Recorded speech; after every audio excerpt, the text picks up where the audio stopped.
Alrighty, going live in three, two, one. This is Olivia on Air, episode number 7. We're really getting up there. How you doing, Olivia? I'm doing well. How are you? I'm doing okay. I'm doing okay. So you said before we went to the live, you said that you were a little tired earlier. Yeah, I woke up from a nap at about seven o'clock tonight. We have been prepping for this little tropical storm today. Um, we got some food. The grocery store was packed. Let me tell you what, everyone's doing the same thing. But it's just going to be a tropical storm, so I don't think it'll be too bad.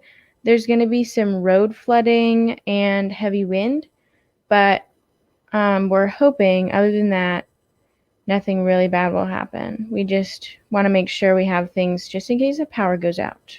So does this tropical storm have a name yet? Did I assume they gave it one? Um, I don't know. I honestly have not been paying attention to the news as much as I should have. Oh, okay. Anytime I hear a storm is coming, I kind of panic. So I always I'm afraid the power is going to go out, and I run my business. If the power goes out, then I can't do my business. I've had twice where the power once when the power went out, first time I should say, went out for 5 days in a row, or 4 or 5. Oof. The second time it went out for like 3 days in a row. So it's not fun. It's not fun. The Yeah, it's never fun when the power goes out. I really hate it might be like a kind of a niche thing to hate, but I really hate when you gotta like take a shower or go to the bathroom and you don't have power and it's just really like dark because my bathrooms don't have like windows or anything. I really hate when you gotta do that. It's like the worst oh, part. well, at least you have the running water. At my house, I live my I have a well, so Oh, I don't have public water, so I have an electric pump. So once the power goes out, I lose my water. I lose all the flow. oh no. That's that's horrible. The last time it went out, I was down when it was down for 3 days. I had an electric generator running, and that was a kind of a unique experience. Very loud, and the power. I've discovered that the electric clocks in my house run off the cycles that are a normal electricity has. Like electricity cycles at 60 hertz. So the clock is based on that. So it's a digital clock, and so when the generator does not is not perfect, it's constantly going up and down. So my clock was like going jumping ahead really really fast. So like within like an hour, it was already a half hour too fast. So Jeez. it was probably, and also my when I went to use my microwave, the microwave, instead of being a steady bzzz, it was like a Yeah, it's interesting how like you know how do you ever think about how like in before technology how they could just kind of tell the time by how the day looked oh and yeah. like with a sundial, I guess. It's just crazy to me how like once the power's out, a lot of us are just panicking, not really good at survival. Of course there's just survivalists that are like training for the day that everything goes down, I guess, but I just think it's interesting. Yeah, the what if you're talking about the time thing before we had like universal time. From what I understand, I think I'm correct on this. You could be in a different like, but this is like in the 1800s. You can be in one town and then go to another town that was like 20 miles away, and they could be an hour off just because they didn't have at that time no culture. Nobody had like universal time, so it could be really far off just by going from town to town. So Jeez, that is so weird. But yeah, yeah. that makes sense. That makes a lot of sense. So let's see. Did you want to look at our question from last week? Of course. Let The me see. coffee one, Coffee, I yes. think. Do you make your own coffee at home? Oh, we got, wow, a nice response on this one. 5,100 votes. We got 69% with yes. So that's surprising to me. I did not think that many people would vote that high. Is that, I mean, we discussed that. I mean, do you think that number is pretty high? I think I don't know, cuz I guess it is high.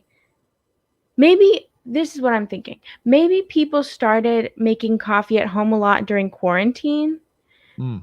and they just like didn't stop, maybe? Cuz I do think it would be high for like regular regular day-to-day time when you got to wake up early and go to the office or whatever, you know. Mm-hmm. Mm-hmm. I Uh, think I, during that time it would be lower, maybe. I I would be into the category says I don't drink coffee, so I'd be at the 14% there. So actually, I actually prefer tea a little bit sometimes, so I might be under that category as well. So Tea is really good. I like Irish breakfast tea. Irish breakfast tea. That's what does that taste like? That sounds interesting. I think it's like it's kind of like a black tea, but it's maybe not so intense as like an Earl Grey. I think it comes in a green box, and that Twinnings or Twinings, I think it's Twinnings, that company that makes like Earl Grey and all those other ones, the most popular one, I guess. Um, they make it, and I think that's really good tea. So how about the question? Do people make their own tea? I think that's 100% yes if they drink it. Yeah, I guess. I mean, there are tea houses. I don't think I've ever been to like a tea cafe. Tea cafe. Oh, that's interesting. Kind of like a version of Starbucks, like maybe. Yeah, cuz Starbucks has a tea line, Teavana or whatever. That's Starbucks owned, right? I don't know. Last time I was in a Starbucks, I was visiting. I was talking to a friend, and she and I met there, and that was the last time. I think that's like one of the first times I've ever been in a Starbucks. So I'm not really one of the person that frequents them that much. She loved them. That's why we met there. Um, but I don't know. I couldn't answer that question. I'm pretty sure. But yeah, I think that would be really cool if there were more like tea cafes, because I feel like coffee is always at least in America, coffee is always the main. I guess that makes sense. We have, the Boston Tea Party, that's a little bit of drama that we have with England and tea in general, so I guess it makes sense. But the I think we could put up a few tea cafes where coffee isn't the main thing there.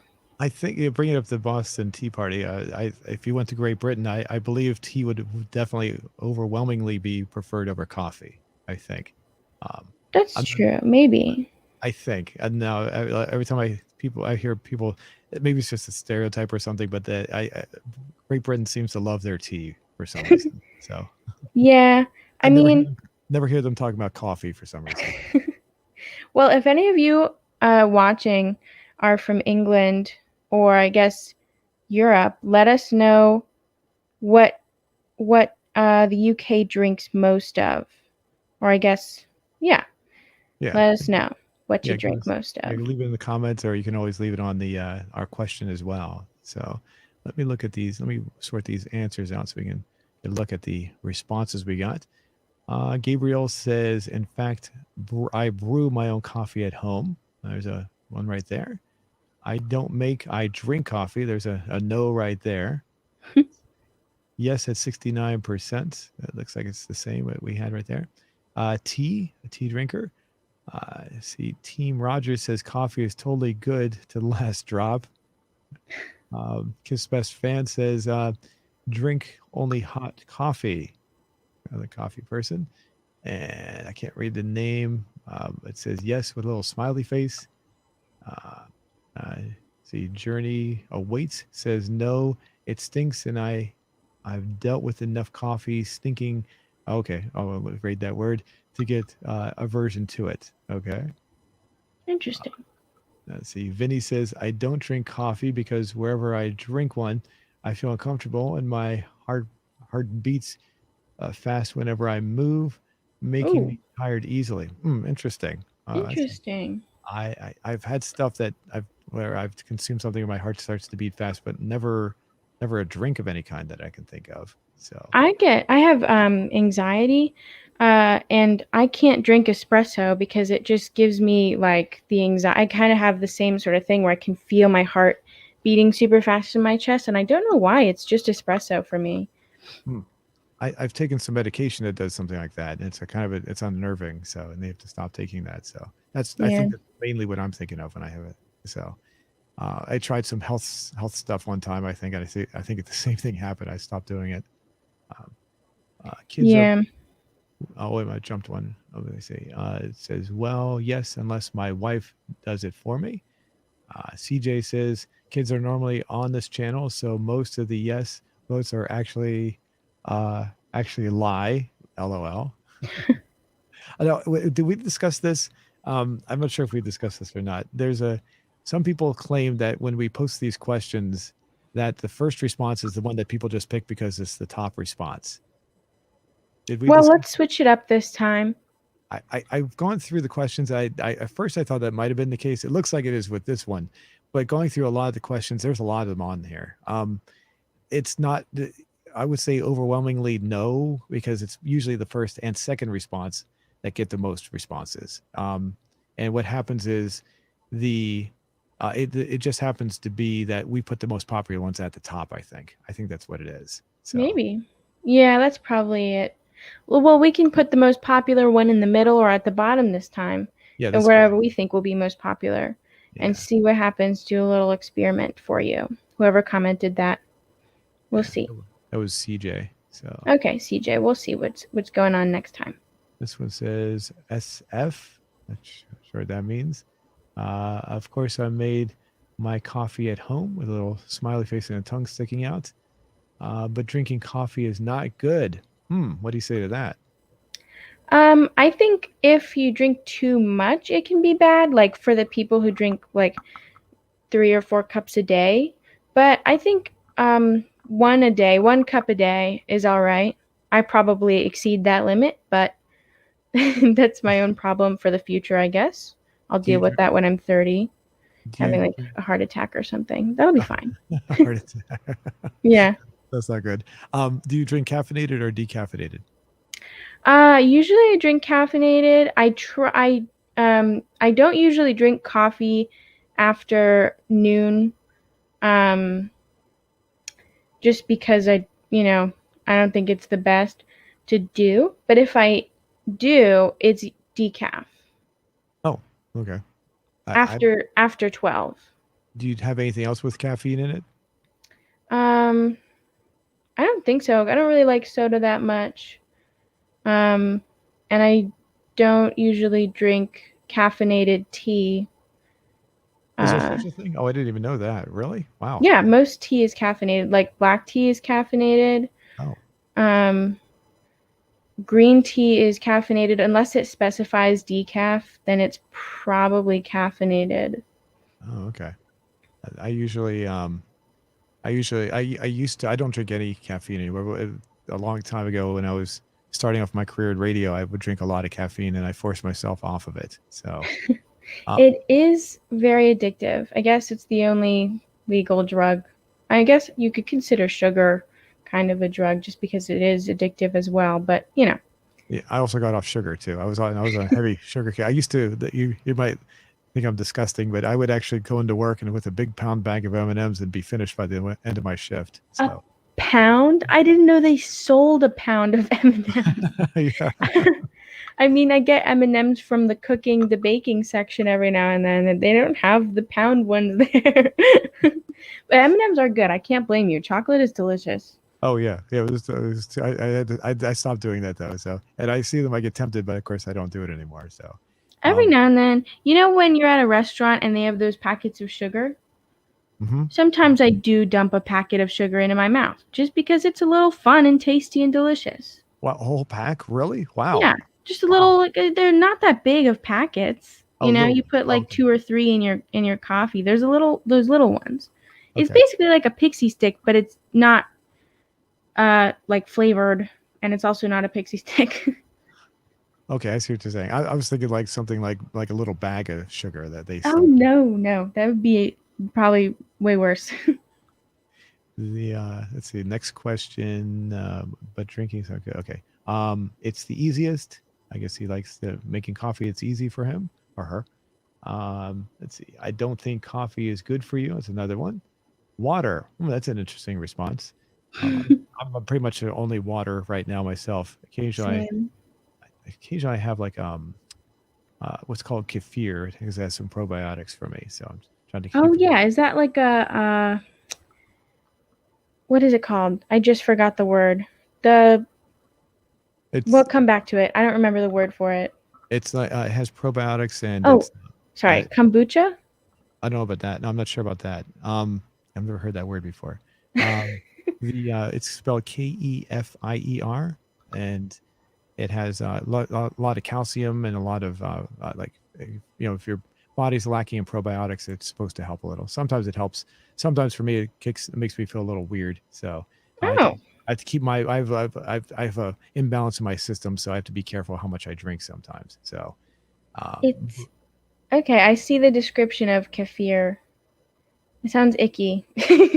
it is a little weird tasting at first. It's almost like a milkshake. Like sometimes it's kind of thick. It really is kind of thick.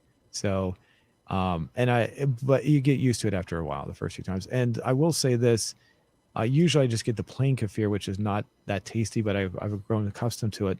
One time, since I have my shopping done for me, somebody got a blueberry kefir, and that tasted just like a Slurpee. So Oh, that was actually really good. that's So, cool. that had a little bit of sugar in it. That's probably why it tasted good too. So, Mm. but if you want to try it out, I would probably recommend one of those because that definitely tasted like a Slurpee. If you like Slurpees, you'd probably like it then. So the plain ones, yeah, probably not so much. That's an acquired taste. So, no, but I make my own sprunk. Okay, do you know what sprunk is?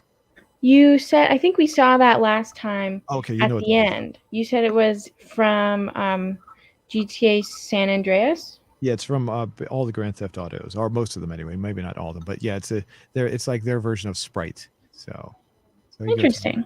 you go to a a Sprunk machine, you can get a can of soda. So um, I think it's in I like not that it really matters. I think it's in the video game Manhunt, which is also one of their games as well. I could be wrong, but I think it is. So, and the last one we already read to, actually yes, with a big smiley face. So, um, yeah, I am surprised, but you did make the point that people with the quarantine stuff that would make more sense. I'm wondering what the response would be if this was done a year and a half or 2 years ago. Yeah.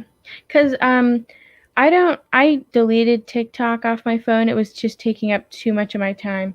But when I was on it in the beginning, towards the beginning of quarantine, I guess, Hmm. um there was a big coffee trend in taking, I forget what it's called. There's like a real name for it. Um but it was basically taking what's it called? The like coffee that you dissolve in water. Yeah. Instant coffee? Is that what it's called? I'm not sure. You got me There's on. like coffee that you dissolve in water. It's like super cheap, and then you froth it with like a milk frother, or if you use a whisk really fast, and you do that for like 6 or 10 minutes or something. I don't know, a really long time. It makes this like frothy coffee drink, kind of like um, a cappuccino if the foam was the coffee and not milk. Hmm.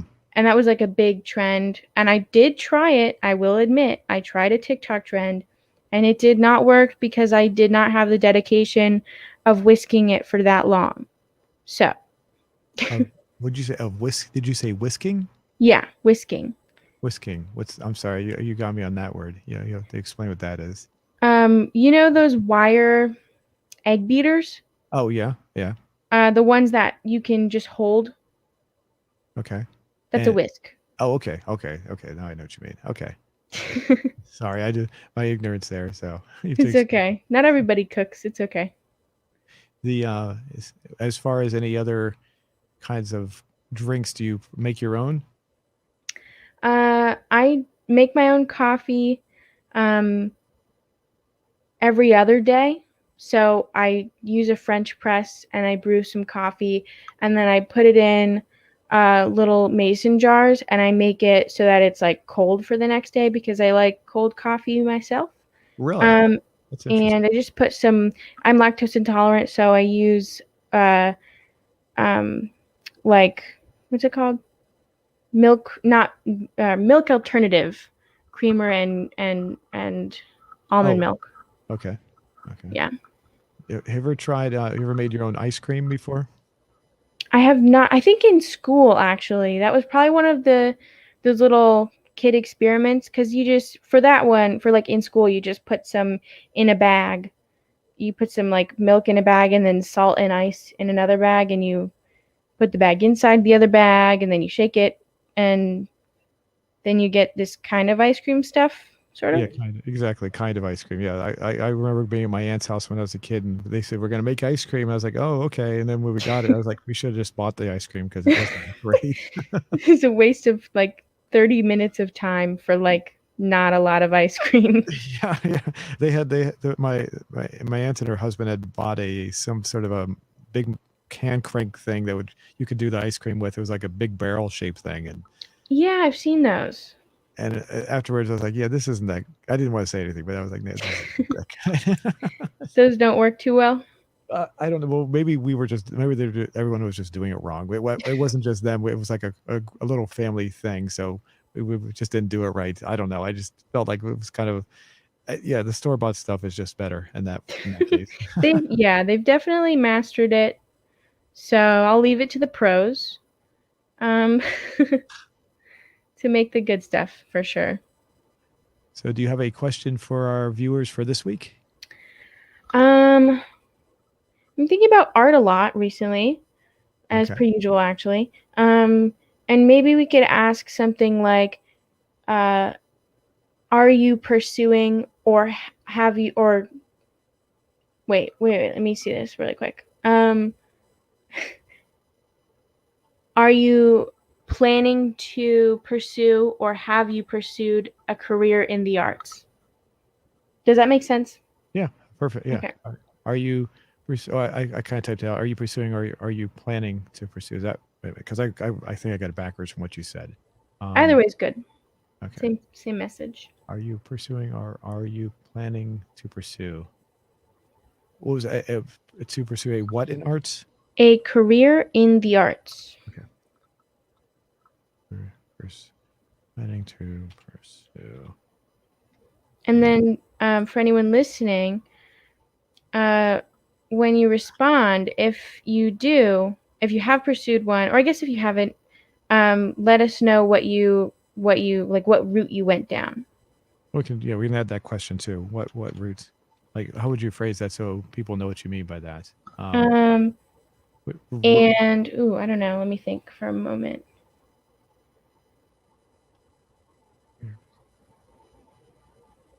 Um, I don't want to say. And what category did you? I guess what path did you take? Maybe. as far as learning art, Um, path to wait. What? I'm sorry. What? What's the like question that you want to have answered with that? Like what?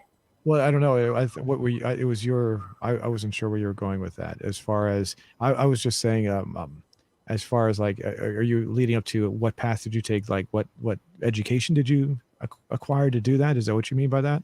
I was thinking like, did you go into like graphic design or museum, working in a museum or something like that? You know what I'm saying? There's a Mm-hmm. lot of avenues to go down. That's why I was thinking like they could just do a little comment. Okay. What path did you take? What was that first one you said before the art museum? I'm sorry. Uh, graphic designer. Oh, graphic design. Okay. I'll put these as examples. Okay. Graphic design and Graphic design. working. Arts administration. Do you have to have an what do you have to have when you work in a museum? Do you have to have some sort of a oops, misspelled that. Um, you have to have some sort of a art background, I guess, if you're I think it would definitely help for like the big museums, the British Museum of Art, the Louvre. You definitely need uh, a a degree in fine arts, or like you have to be really really good at administration. oh, okay. Um, but yeah, I took an arts administration class where we learned how to kind of like the back end of museum management, I guess you could say. and it was really interesting. There's a lot that goes into it, especially for like the nonprofit ones because they got to make money somehow. Um, and we did this project where we came up with like a fake museum, and we had to decide whether it was for profit or not for profit, and like all that stuff. That was freshman year. I don't remember much of it, but I think it was really interesting. Have you ever been to the DC Art Museum? I went to the Renwick Art Museum. I don't know if you're familiar with that. I went there. That's in DC, and I went to the Smithsonian a lot when I was in like elementary school and middle school. Oh, okay. Okay. The Natural History Museum was my favorite, though. Okay. The because I forget which one you're referring to, but there's the Smithsonian has two art museums. There's like an older one, and then there's like a more modern one, and there's like a path that goes underneath the two of them that connects the two underground. So Ooh. that's Um, kind of is one interesting. of them? Sorry, is one of them the castle one? The one that looks like a big brown castle, It kind of does. Yeah, I think it is. I think that's. and it has Lucille Ball. Like some of her stuff is hanging there. I, that I'm not sure. It I might. went to that one. If that's what we're talking about. Let's see. I can bring up some pictures of the art. Okay, here we go. Yeah, um, there you go. This right here. That's the more modern museum right there. So if you're familiar, that's if and behind it, behind the camera, the person that's taking the picture is the older museum, and I believe this is it right here. Yeah, there it is. Is that the one you're talking about? I have not been there. Okay. It's the one. I don't think it was an art museum then. Maybe it was like a history museum. It was this big brown cat. It was. I think it was legitimately a castle. Oh, Um. yeah. Yeah. Okay.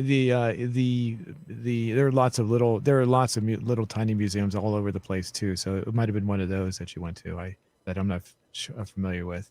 The Yeah. There's also a small museum in Georgetown that specifically only has art for Native American from people from like the Central America, which is kind of cool. So I forget what it's called. I visited one time. Very small, but it has I'm a one of my fascinations. Two of my big fascinations are the American Civil War and Native American history. So anytime I see something like that, I got to check those out. And That's super cool. but this right here, but going back to this one, to give you an idea, I don't know if we could actually see it here. It's hard to. Oh, here we go. No, that's inside there. That's not what I was looking at. Let me go back. Um, right, these little glass things that are right here. Those are made of glass. Those little triangles or whatever you want to call them. Cool. Um, that's the where the underground path is. Right there. It goes straight from this and underneath where I'm pointing right now. And when you're standing underneath there, you can look up and see through those triangular shaped things are windows, and you can see up through this into the sky. That's So so cool. and they have a moving walkway like an elevator, but it's flat, so you can ride that, or you can walk across. So Oh, like at the airport. I oh, love here you them. go. This is one of the things that's in the underground right here. That's So beautiful. it's pretty neat. So, but yeah, if you ever go there, it's pretty. Both museums are completely different. One is very ancient, like that's obviously this one, and the other one is very modern. It's like they do it on purpose. So, Yeah, definitely. The museums it themselves are art. oh yeah, very much so. All right, let me go back to our question here. Are you pursuing or are you planning to pursue a career in the arts? What path did you take? Example: graphic design, arts administration, or work in an art museum. Is that good? Yeah. Okay, what should be I guess, The yes. first question should be I don't care. Remember, because we're going to do it like Yep. the backwards way. Uh-huh. Let's see. What else could we put? You, Um, I did, let's see. we I could am, put. I Wait, am go an for it. artist. What did you say? I am an artist. I'm already an artist. Yeah. Um, Something like that. Okay. All right. Let's just put I am an artist. Or we could put like I am a piece of art or something like that. Okay. Because like if they've pursued a career, then they're an artist. You know what I'm saying? Mm-hmm. Piece of art. I am a piece of art. Okay. And you know what? Everyone is a piece of art. Almost sounds like an insult when you say that. Why? I don't know. It just sounds like something you were like you're angry at somebody. Well, and instead of using a profane language word or something, you're just a piece of Oh man, I'm sorry if I ever sound like I'm being insulting. I think it's a side effect of ADHD because apparently we're not the best at regulating, not everyone with ADHD, but some people, myself included, are not always the best at regulating our tone. And so sometimes it sounds like we're being mean or blunt, but really um there's no malintent. I'm just not that good at oh, you at sound fun. using the proper tone of voice. You always sound very cheerful. In fact, you sound tonight. You sound very, very nice. You're very, very happy. So, That's because I just woke up from a nap. would you like to put the next no? Yeah. Okay, no, and yes, Yep. and I'm in a piece of. Okay, is that good? Yep. Okay, all right. I'm going to post it. Here we go. There we go. So we can come back to that later and see And what my we. prediction. Do you want to make a prediction? Yeah. Go ahead and give yours first. I think I think the most popular answer will be let me wait. Well, now I don't know. I'm second guessing myself. I'm going to say that the most popular answer is yes, and maybe the second most popular is I am a piece of art. And here's why. Because I noticed that um a lot more people are like becoming artists because the world is kind of like less like, oh, you have to pursue something in the STEM field or something like that because otherwise you won't make any money. My high school said that a lot to us, but Mm. I'm pursuing something in the arts, and it might be because I am pursuing something in the arts that my vision of this kind of thing is skewed, but I think it'll be yes majority. Hmm. I don't think so. I don't think so, and I don't think it's because we put yes at the bottom. I just don't think people, in general, care that much about the arts. Not to be insulting for what you're doing. I'm just saying I think most people just have their own career goal, and I don't think art is their primary career goal. That's So, fair. Yeah, I mean, like when I say the, I mean like acting, and I think radio is an art. I think like music and stuff. That's very creative. Like having a podcast, having a YouTube channel, oh it's yeah. very creative. It can be like those YouTube channel factory kind of things, those kinds of things I do not count. But if it's like a like you're creating stuff, I think that's very creative. Like it's not traditionally fine art, I guess, but it is creative and I think it is an art form to be good at YouTube, you know? Hmm. But you'd have to explain that to people first before they'd say yes or no to that. So, Mm. I don't This think is a generally. kind I of a don't. complicated question, I guess. Yeah, so I think when people say art, I think they've since we put in their graphic design, arts and art museum, art administration, they would probably automatically think like paintings and things like that immediately. I would think. So the idea of what you said, podcasting, radio, and other things, I think they would probably not think of that immediately. It would just be something that'd be like, yeah, I guess they'd probably say yes if you explain that to them very nicely. That's true. Or like we could do another question that asks if they have pursued a creative field because I feel like that's more all encompassing, you know? Do you want to ask another one? Yeah, go for it. Okay. Well, how do you want to phrase that? Um, Did you pursue a creative field? Is that what you said? yeah, a creative career field. Did you or are you going to? I guess. Either one. I think people will understand after the first question that we asked. Well, sometimes people don't see the other question. That's the thing. So they only see one or the other. So Oh. depending on how YouTube sends it out to them. Did you pursue a?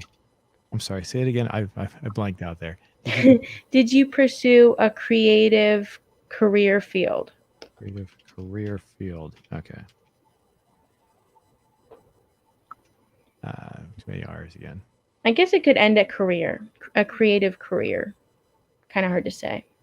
Okay. Do you want to give examples on that so they know what we're talking about? Yeah. We could say like we could just say artist. We could say um, YouTube influencer. We could say actor, director, writer. Oops. Any of those. Okay. YouTube influencer. Nope, I can't. Oh, that's right. That's right. I'll make that capital. Editor is another one. Hmm. Oops, I can't spell today at all. Influence. Wait a minute. Isn't that right? Oh, maybe influence. Oh, I did have it right. It just there's. It's not. It's saying it's. That's influencer. It's Yeah, that is right. okay. Interesting. Is it not a word in like I Google guess. Words? I guess Firefox doesn't like it. That's Firefox that's doing that, not Google. So. Maybe. Isn't it the same thing? Google Chrome, Firefox. No, they're two separate companies. So. I had no idea. Oh, I don't usually like a lot of people use Chrome. I don't like to use Chrome only because Google likes to grab your information. Firefox does as well, but and either way, Google's going to get my information. I'm just trying to make it harder for them to do that. That's all. So That's really funny. My parents use DuckDuckGo, and like I would, but my understand and I mean like I know for sure that companies like Google and Facebook prey on people like me who have like a very tenuous grasp on the concept of computers. um, but like I don't really understand what cookies are and how they're going to get my stuff. And I oh, know really that I don't know. I've interesting. watched a lot of videos trying to explain it to me and it's just not getting through my head. I'm like super extremely on the creative and art side and I think that my brain it's like all my skill points were dumped into creativity and none of them were left over for logic. It- And well, that's okay. basically, your cookies are there. It stores information. They just take that information and whenever you go somewhere. That's all. So it's I don't really get what does that mean? well, like every time you go to a website, like there's a cookie in your browser, and then like for each website, and then what they do is each website can then read that information off the cookie, including Google, and so they see all the stuff that you've done on that website. That's what it is. They should call it like a diary because that's Oh more yeah, realistic. They're that's calling it cookie on purpose so that I'm like, yes, thank you, munch munch. I will take a cookie.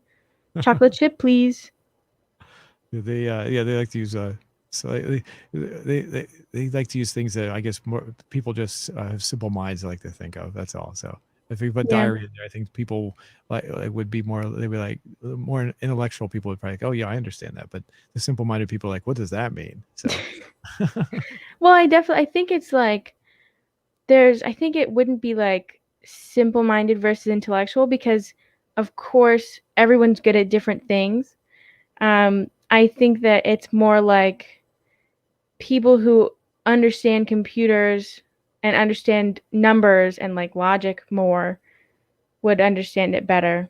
And people who are more like on the creative side and good at writing and words and things like that might not get it as much. would you like to ask what field did you choose? Like a secondary question? Yeah. Okay. Field did you choose? Okay. So how do you want to do this one? Like the other one? I don't care. I don't. We could start it with no, No. and Okay. then we could start it with yeah or yeah, yes, Okay. and then I don't care, and then maybe um what's another good one? Hmm. Um. I don't actually. I can't think of one for this one. I was gonna say, like, Hmm?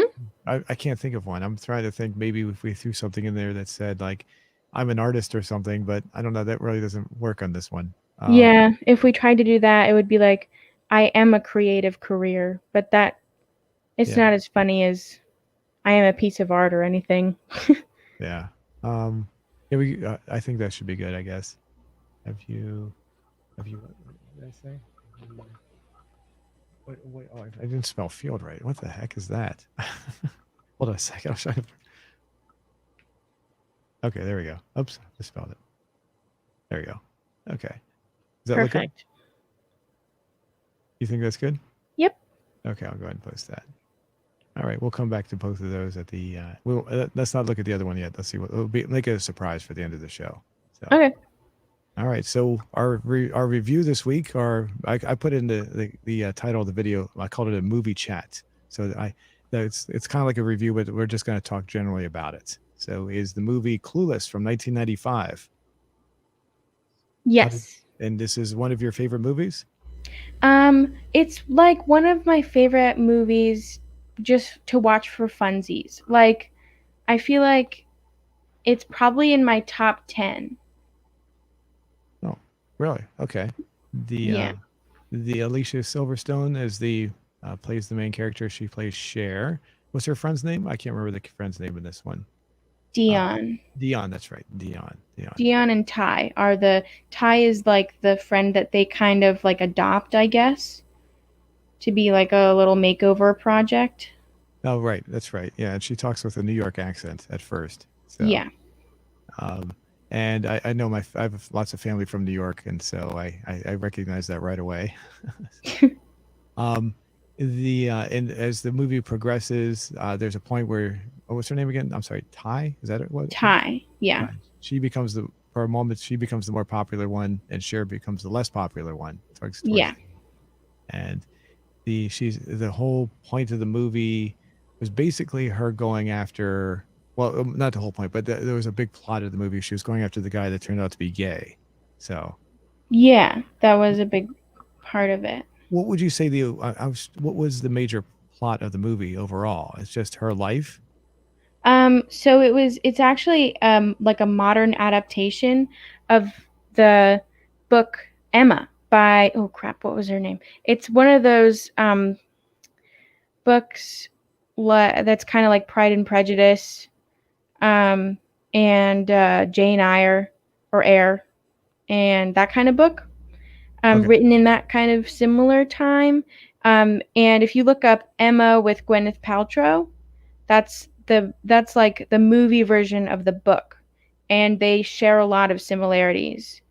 Oh. The obviously since it's like a modern adaptation, and it's basically a girl thing. It's like it's kind of how do I explain this? It's sad that it's written off as a chick flick for most people because it's someone.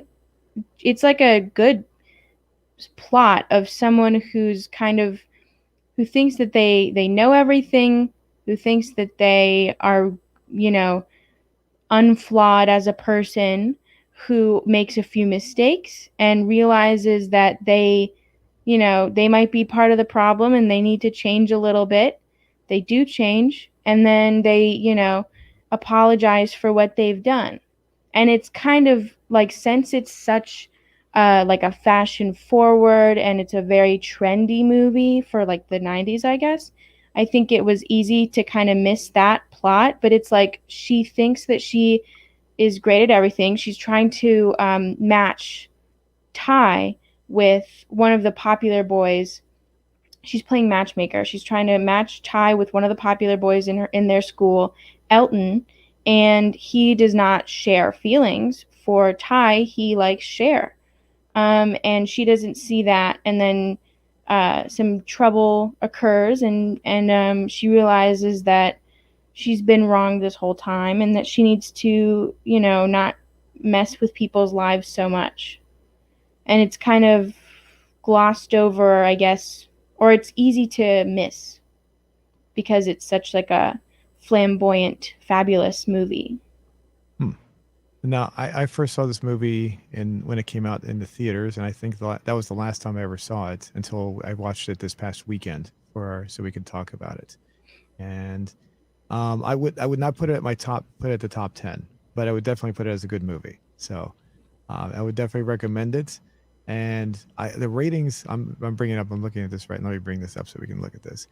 The Okay. ratings on IMDb have it generally. Now, of course, I don't fully trust IMDb. I don't know if you know how their scale works. if it's a popular movie, they'll actually influence to where they think it should be. So that's not exactly accurate, unfortunately. Oh, They actually they used to, from what I understand, if a movie gets too far in one direction or another direction, they'll go in with their own votes, which outnumber, like one of their votes is like maybe 100 or 1,000 votes, so they can get it back up to where it's supposed, where they think it's supposed to be, which is that's unfortunate. scammy. So, and they don't do it for all movies. So, like, if there's an unpopular movie, they won't do it for those. Something that hardly anyone knows about. But for something like this, we can't really take this for. This is what they think it should be. 6.8. That seems kind of low. Right. Do you think that's low?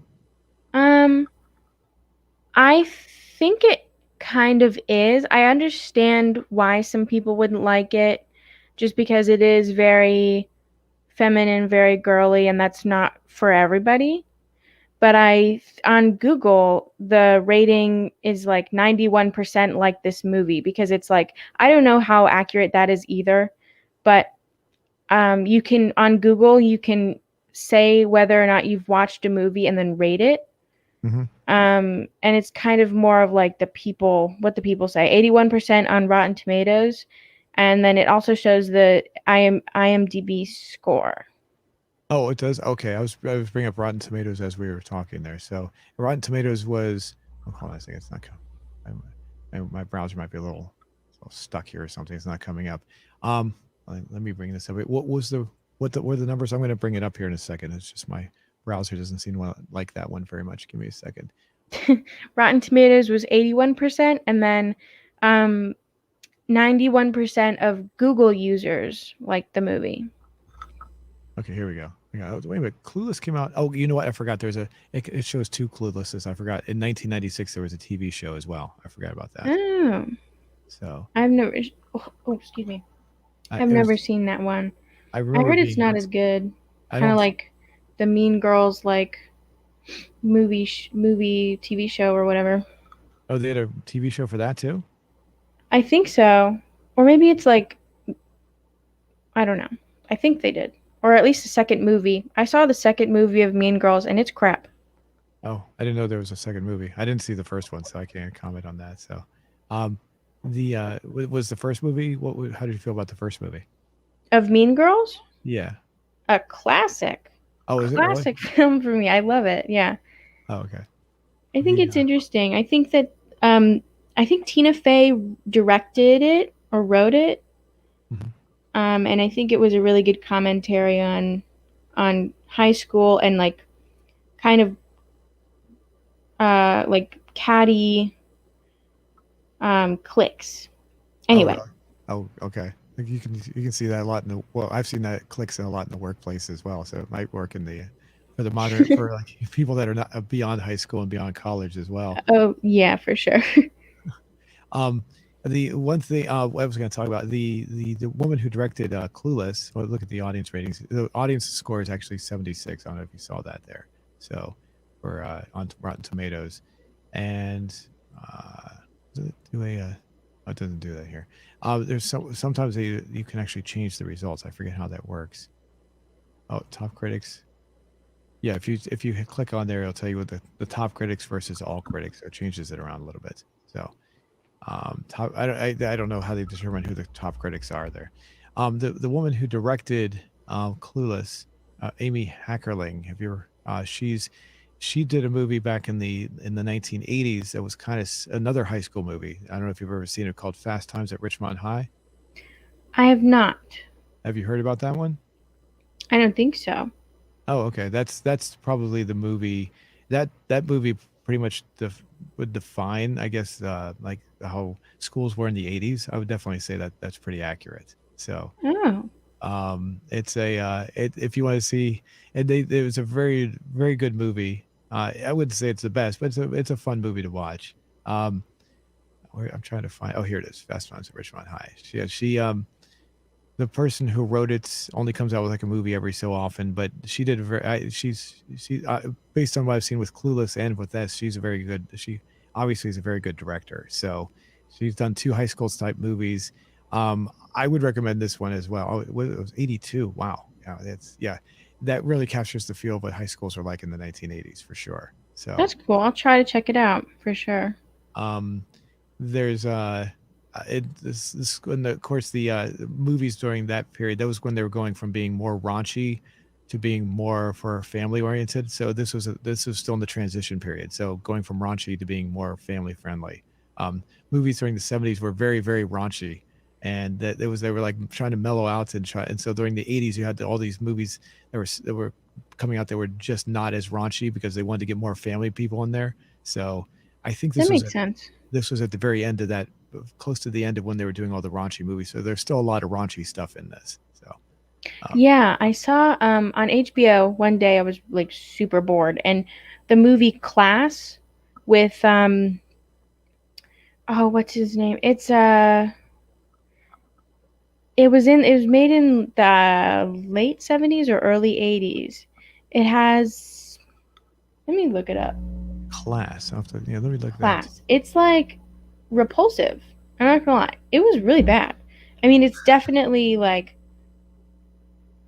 Is this it? 1983. This might be it. maybe. It has a 6 star. I don't think I've seen this one.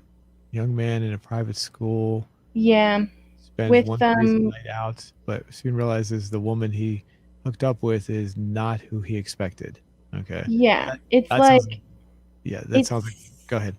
I'm sorry. It seems like a movie that was directed by a teenage boy, like who wanted to see something like that. It was so weird and totally unrealistic and gross. And it's just like it's definitely directed by.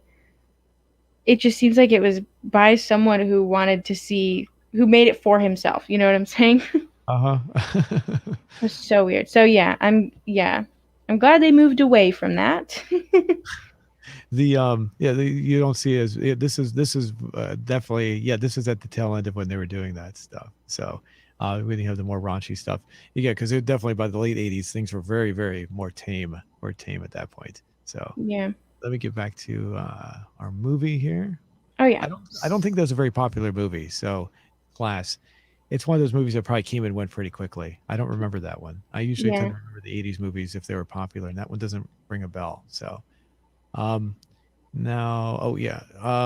So who was as far as the because I'm glad you explained what the plot was because I was kind of lacking that part of it. I couldn't really. That's why I was kind of stumbling as to how to describe the plot there. Um, I mean, she does.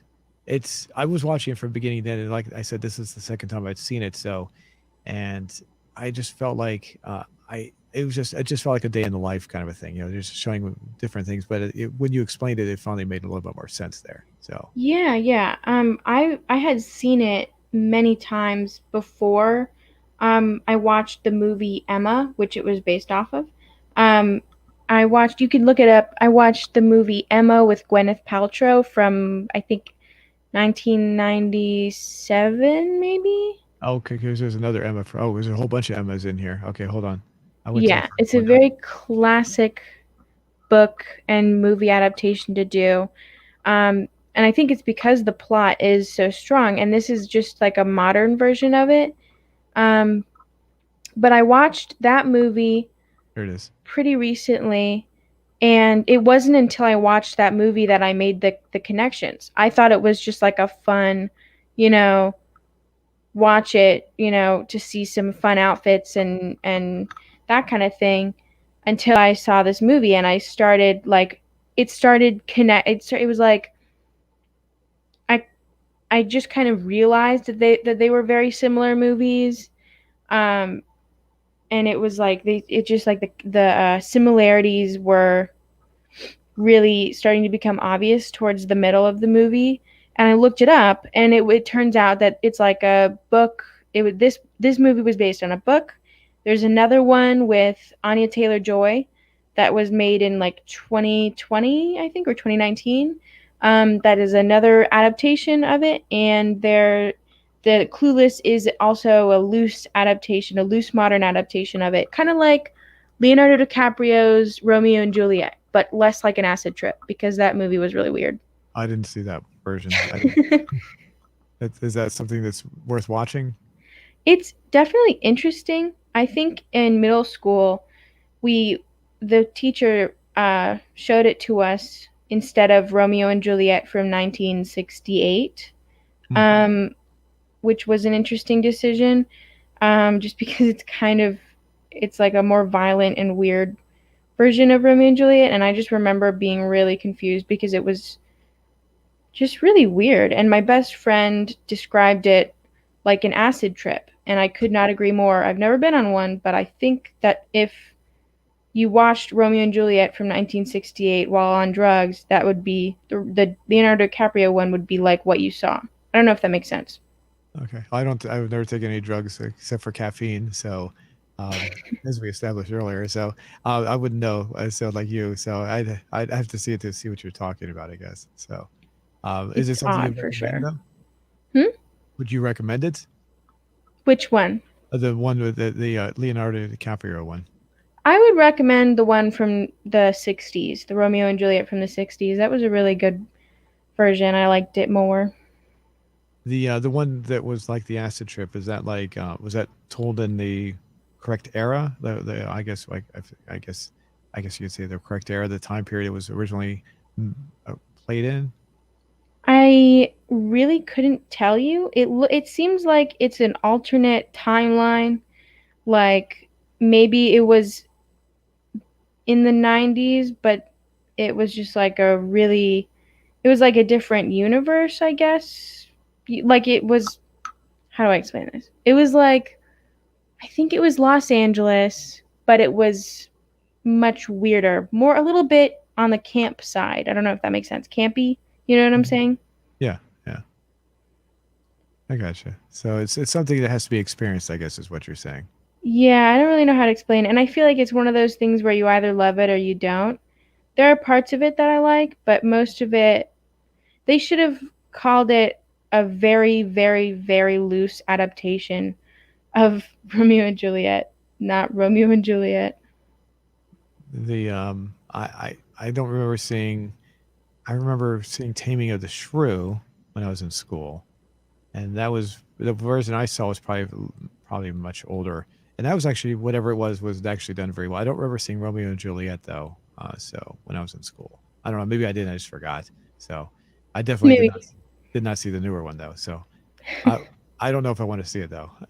Based on what you're saying, I don't know. It seems like I have to sit there and just sit through it. And I don't know if it's worth doing it based on what you're saying. Yeah, it's definitely. You mean it's kind of like you either love it or you hate it, and it's definitely like if I didn't like the Romeo and Juliet the play, like the written one, then I probably would like this movie more because it's not so uh it doesn't strictly follow the play. I gotcha. So yeah, they took their own interpretation of it there. So. Yeah, for sure. All right. Well, I want to jump into the trivia section for a second because there was a couple of things I thought were kind of interesting. Now always, whenever I read the trivia section, anybody keep in mind that what you're reading here is put in there by people who are just you and I. These are not official things. These are just people put these in here because they think they're true. So whether or not they're true or not is unknown. So Like always keep Wikipedia. exactly, exactly. When I was one of the things with Wikipedia when I was teaching, I told my students outright I would fail them if they use that as a source. So, uh, there's a guy called TechMoan. He has a YouTube channel, and he made the statement that Wikipedia is not a source of anything. It's basically like a jumping off point, which I would agree with that. It's like, but I would not definitely not refer to it as a source, and this is not a source either. So, but I do find the first trivia there pretty interesting. Alicia Silverstone did not know how to pronounce Haitian in the movie. So, uh, if this is true, it's pretty funny. So, the way she was pronouncing it is the way she thought it was actually supposed to be pronounced. So, I think it was Yeah, like that's true. That's true. Haitians, I think it was. She said the Haitians. And so the director Amy, what's her name? I forget her name now. Decided to just let it go, let her roll with it. Yeah, Amy Heckerling. Decided to let her do that without correcting her because she thought it would work well in the movie, and it does. It works pretty It, well. So yeah, it definitely does work with the with the movie. She said something like we could totally party with the Haitians, and it was like it was, yeah, it definitely worked with the Valley Girl sort of Beverly Hills girl thing. and it's kind of funny because that kind of attitude is like the other movie I was talking about, Fast Times at Ridgemont High. There's a couple of characters in that movie that are similar to her, but they're boys, they're guys in the other movie. So like valley dudes almost. So, in fact, one of those played by Sean Penn. Um, and Sean Penn, that's the first time I remember seeing Sean Penn in anything. So for a long time, I always had this thing in my head that he was just some sort of valley dude. That's all I could think of him as. So during the next trivia was pretty funny as well. During the game of Suck and Blow, where they were taking the card and going back from one to another, they couldn't get the cards. None of the cast could actually get it to stick to their lips. So what they did was they took they took chapstick and forced it onto a heavy coating of chapstick on their lips so the card would stick to their lips. And I'm thinking to myself, that's got to be pretty gross. So basically, all the chapstick from someone's lips are now going to someone else's. That's sticking to the card. So now you're getting that sticky mess on your lips from someone else's lips. So, That's really gross. Yeah.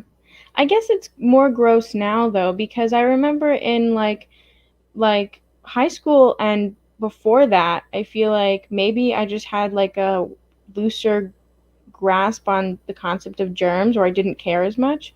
But I remember like we would all like share water bottles and stuff like that, especially in summer camp. That was really common to share water bottles and chapstick and stuff like that. oh, you Thinking should. back on it, it's really gross, and I don't think anyone will ever do it again. But Yeah, I mean, I've seen people do it with water bottles. You know, like they're out, especially like you said, like if you're out like outdoors or something, people do that because they only have one water bottle, so they'll share it. But I never, you actually like people actually share chapstick, like the actual tube of chapstick. yeah, a lot of times, like I know that when I would be like best friends with someone, you just share everything, kind of. Probably not the best idea, but that's what we did. And let me get your best friend was female, right? Yeah. Okay, because I can't imagine guys doing. I can see women doing that. Women tend to share more. So, especially with clothing, things like that. Guys don't tend to share at all, in that kind of regard. So, I cannot imagine. Any of my friends that we wouldn't share anything. Maybe a sip of water out of the same container if we were thirsty enough, like that, like maybe like that. But aside from anything else, no. Like chapstick and anything else, absolutely not. So, um, I don't know if it doesn't sound sexist or anything, but it just seems to me like women tend to share more amongst friends. They don't seem to have the cooties aspect. You know, they're not the Well, fun. I mean, we don't have cooties, so that's the main thing.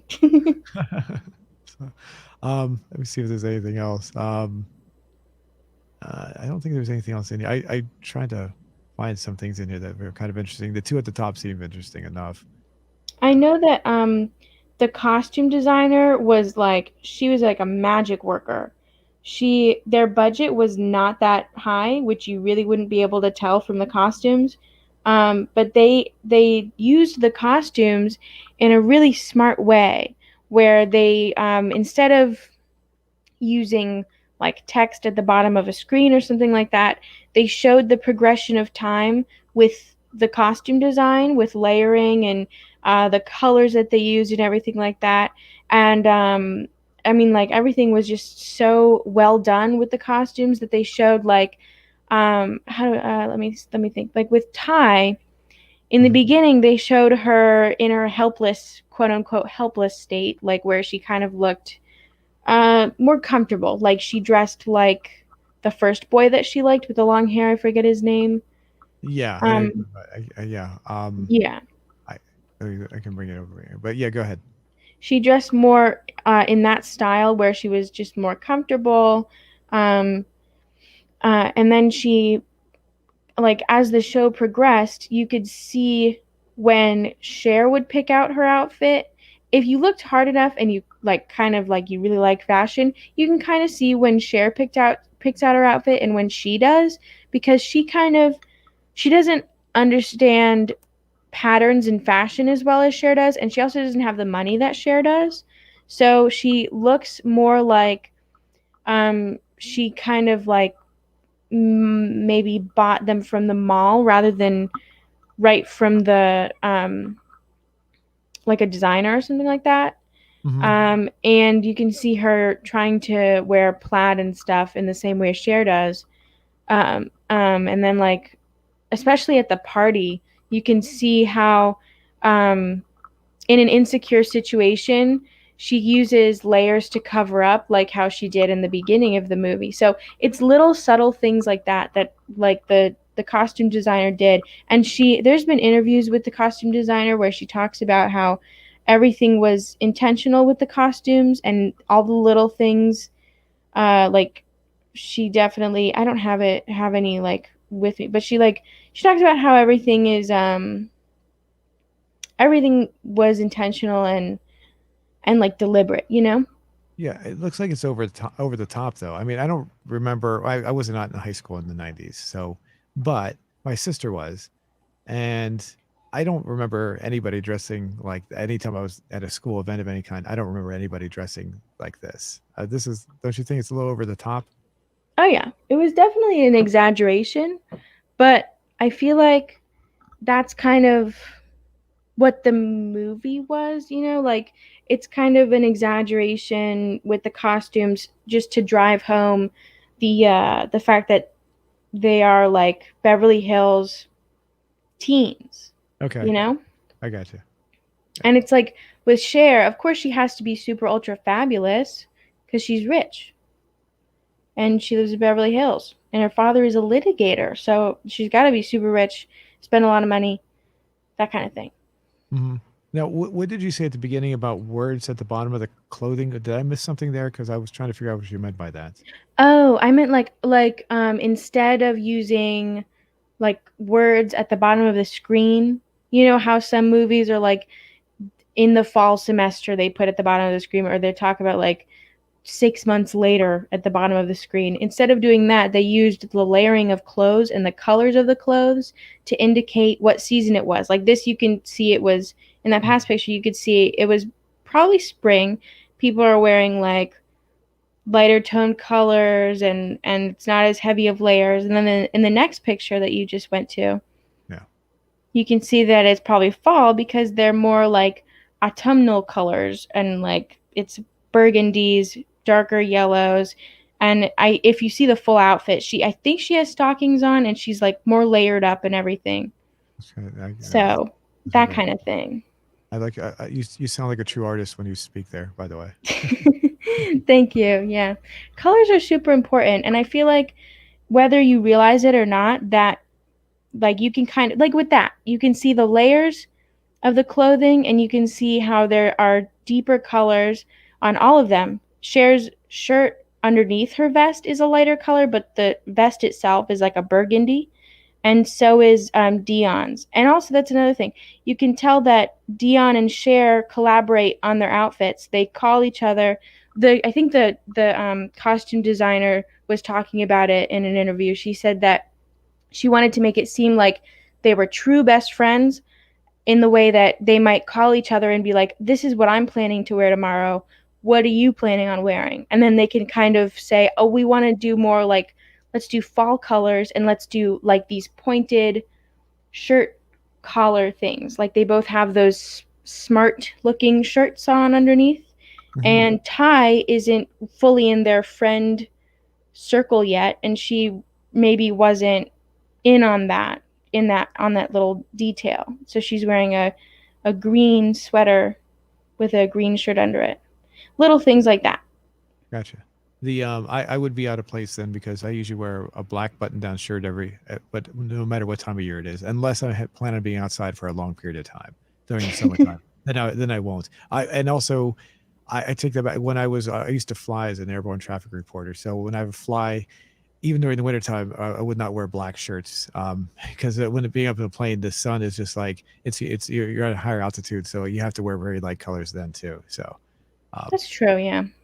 but yeah, most of the time, unless if I'm going to be mostly inside all the time, I just wear black all the time. So this is my almost like my trademark color.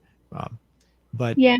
I think I wear a lot of blue. I really like the color blue and I think it calms me. It's probably one of my favorite colors. hmm, like light blue, dark blue. All the blues. A lot of my stuff is blue. I'm looking now. I have like blue bed sheets, and I have like a blue container holding my paint and things, and a lot of blue paintbrushes. My cup is blue. A lot of things in my room are blue, and that's the kind of thing like I think you don't always notice Right. how like colors impact you, but I definitely think that people are much more connected to color than they think that they are. Like with advertisements, I don't know if you know, but like blue advertisements are usually used to advertise things like medication, Hmm. um, and what else? Like things that are supposed to help calm you, maybe spa things. You see a lot of spa items in blue. Um, and stuff like that. And then I think red is really, obviously it's good for warning labels, but it's also I think allegedly it makes you hungry or something, or it makes you, I don't know. But that's why like a lot of restaurants have red themes, red and orange warm colors. It also, warm colors also usually make you feel more at home because they're a little more inviting. Interesting. So colors are like super subtle ways that people are influenced. And I feel like it's easy to like not notice it, but everyone is psychologically influenced by color.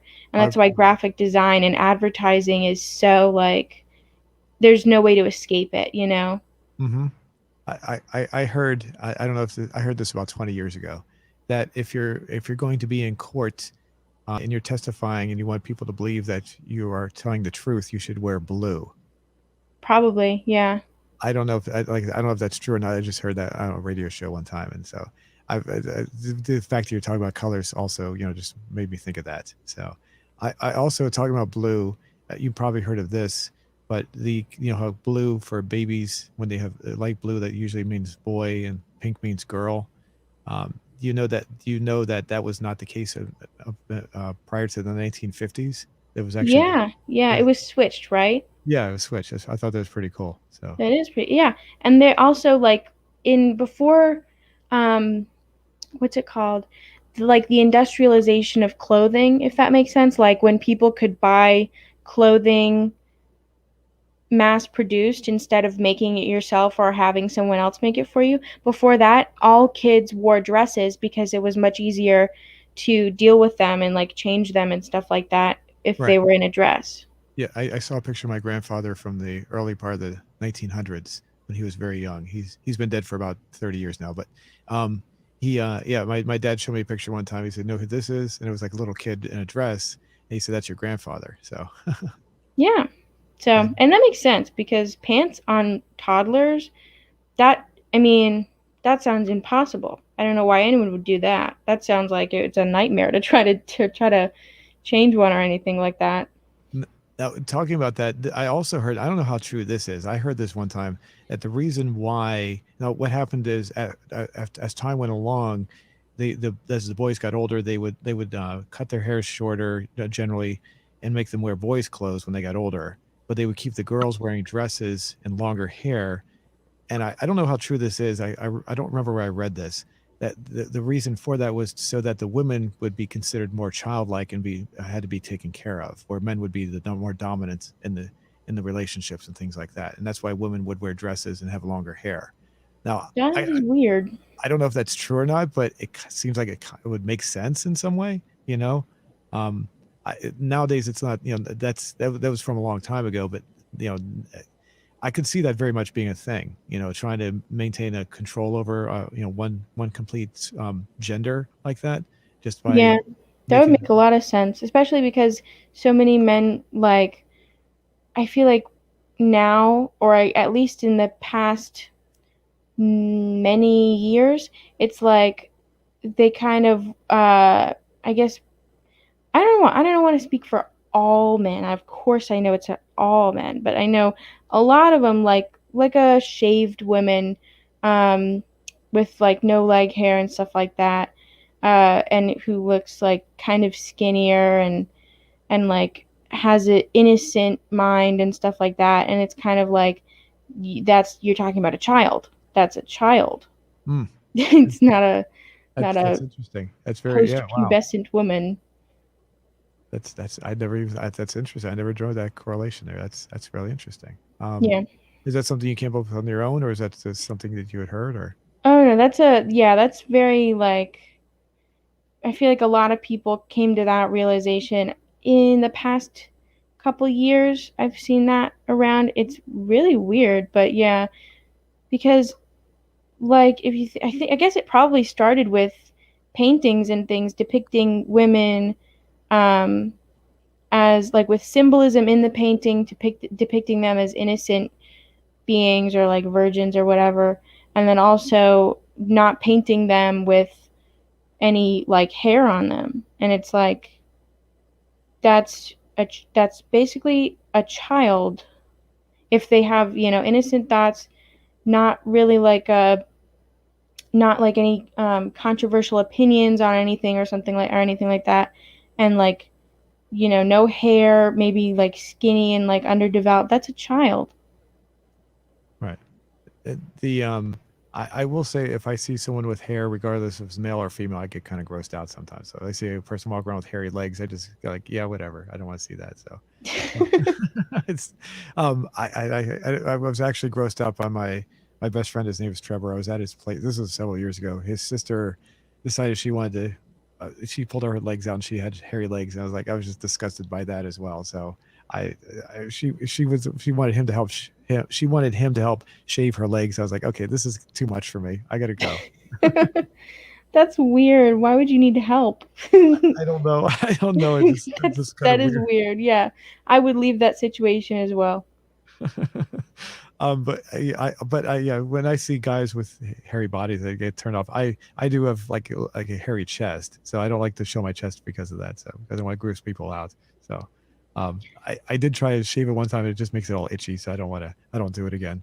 Just really really itchy. That's fair. I mean, I feel like hair can be like for like if there's any like amount of germaphobe kind of mindset. I guess that makes sense because there's like little bugs in your hair follicles and stuff like that. I don't know if you know that, but they're like in your eyelashes and eyebrows and all your hair follicles. There are like hair mites that live in Oh them.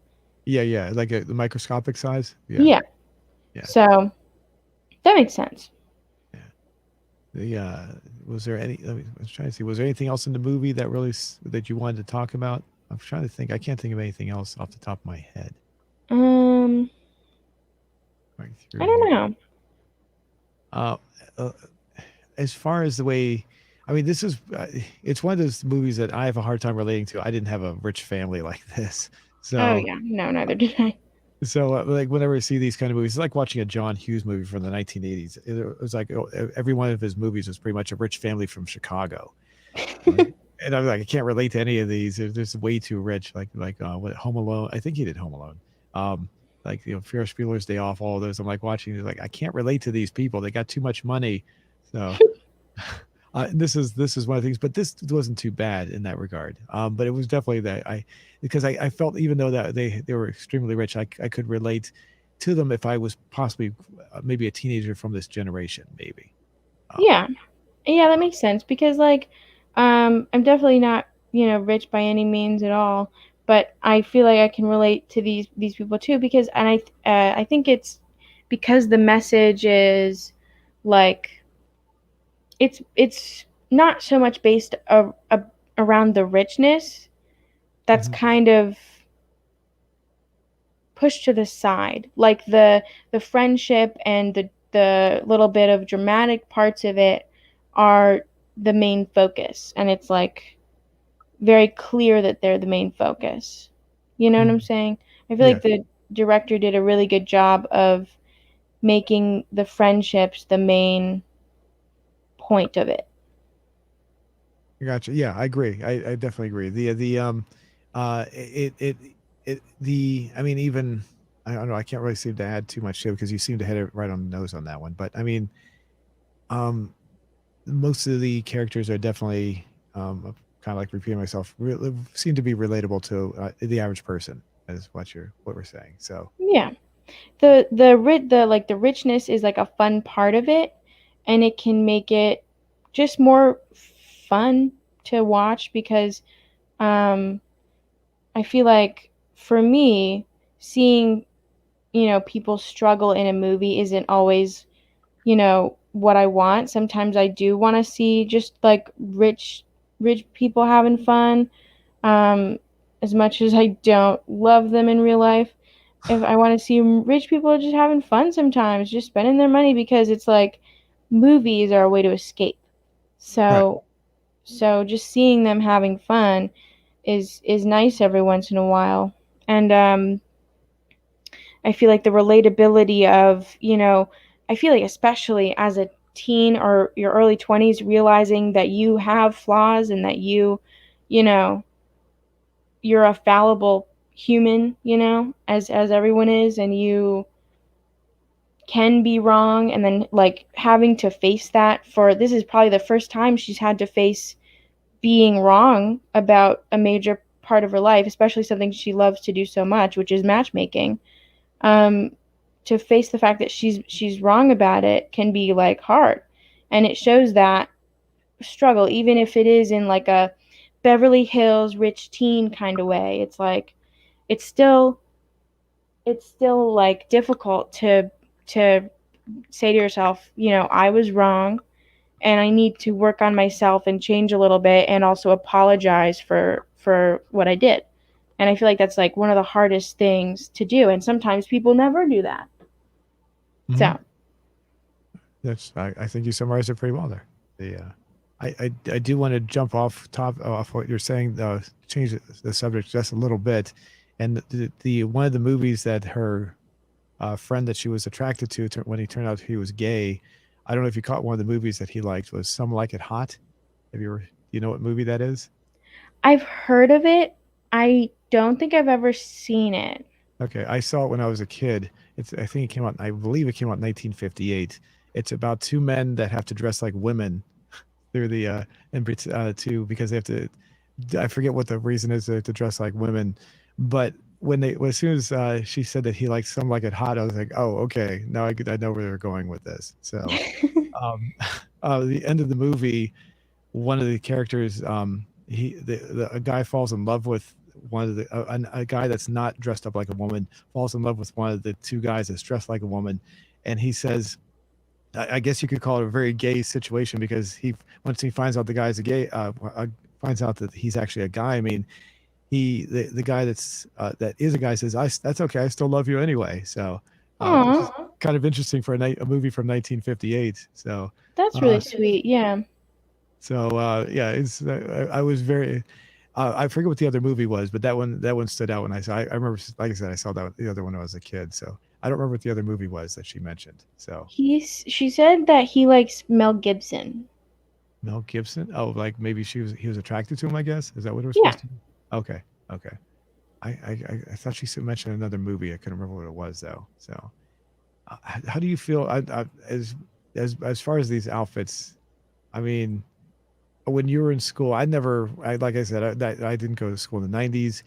I don't, and I would they were obviously being outlandish. I don't remember anyone even being close to this though. I mean, did you ever see anybody dressing like that? No, I feel like when you're in high school, your fashion sense is very based on what's popular. So you do kind of end up looking like a clone if you try to be fashionable. Like a lot of the time, not all the time. There are some people that I feel like, especially now, there are some people that are like going out on a limb with fashion, or trying to anyway in high school. But I remember I definitely tried to be trendy.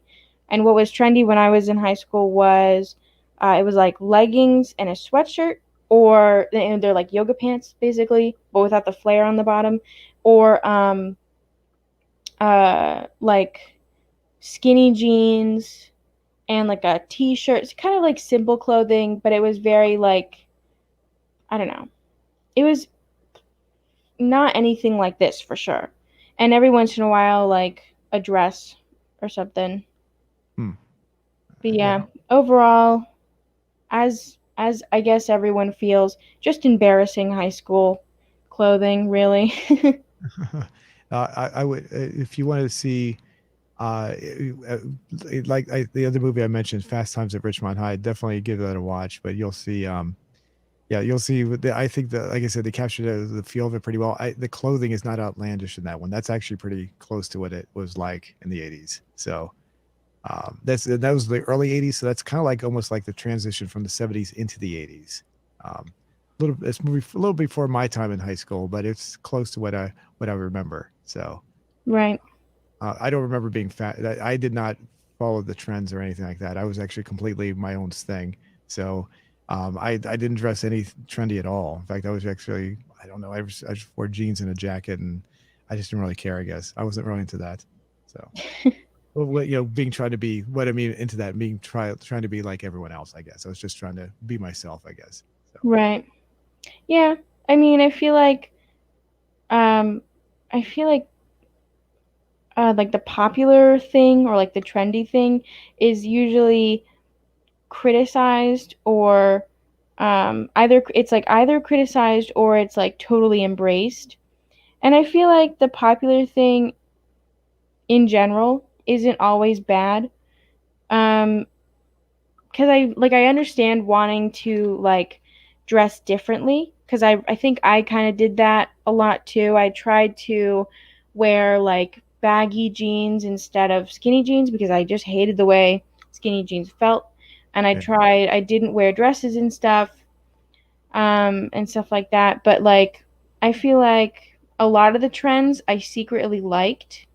You know what I'm saying? I don't know if I'm trying if I'm like saying this well, but like I secretly liked a lot some of the trends, and I feel like I would have had more fun if I just embraced liking some of them, you know? I don't yeah, know. that makes sense.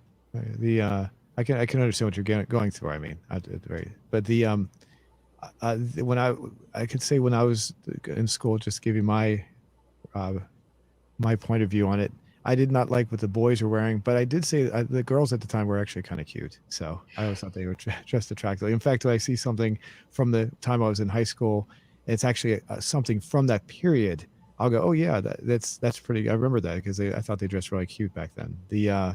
But like unfortunately, what I'll see is like people wearing like they'll be like dressing up like using clothing they to emulate from that period, and you can tell that they're just dressing up their like almost like costumes. It's like no, you're missing the beat. You're missing what's going on back then. And it's really it's really annoying to see something like that. So Like um acid wash jeans? what I mean is like if somebody's like they're like they'll have like an '80s day or something, and they'll dress up like it was in the '80s, but they weren't from the '80s, so they don't know what it was like in the '80s. So it looks like they're wearing a costume, is what I mean. Yeah. It's probably Yeah, like that for all generations though, you know?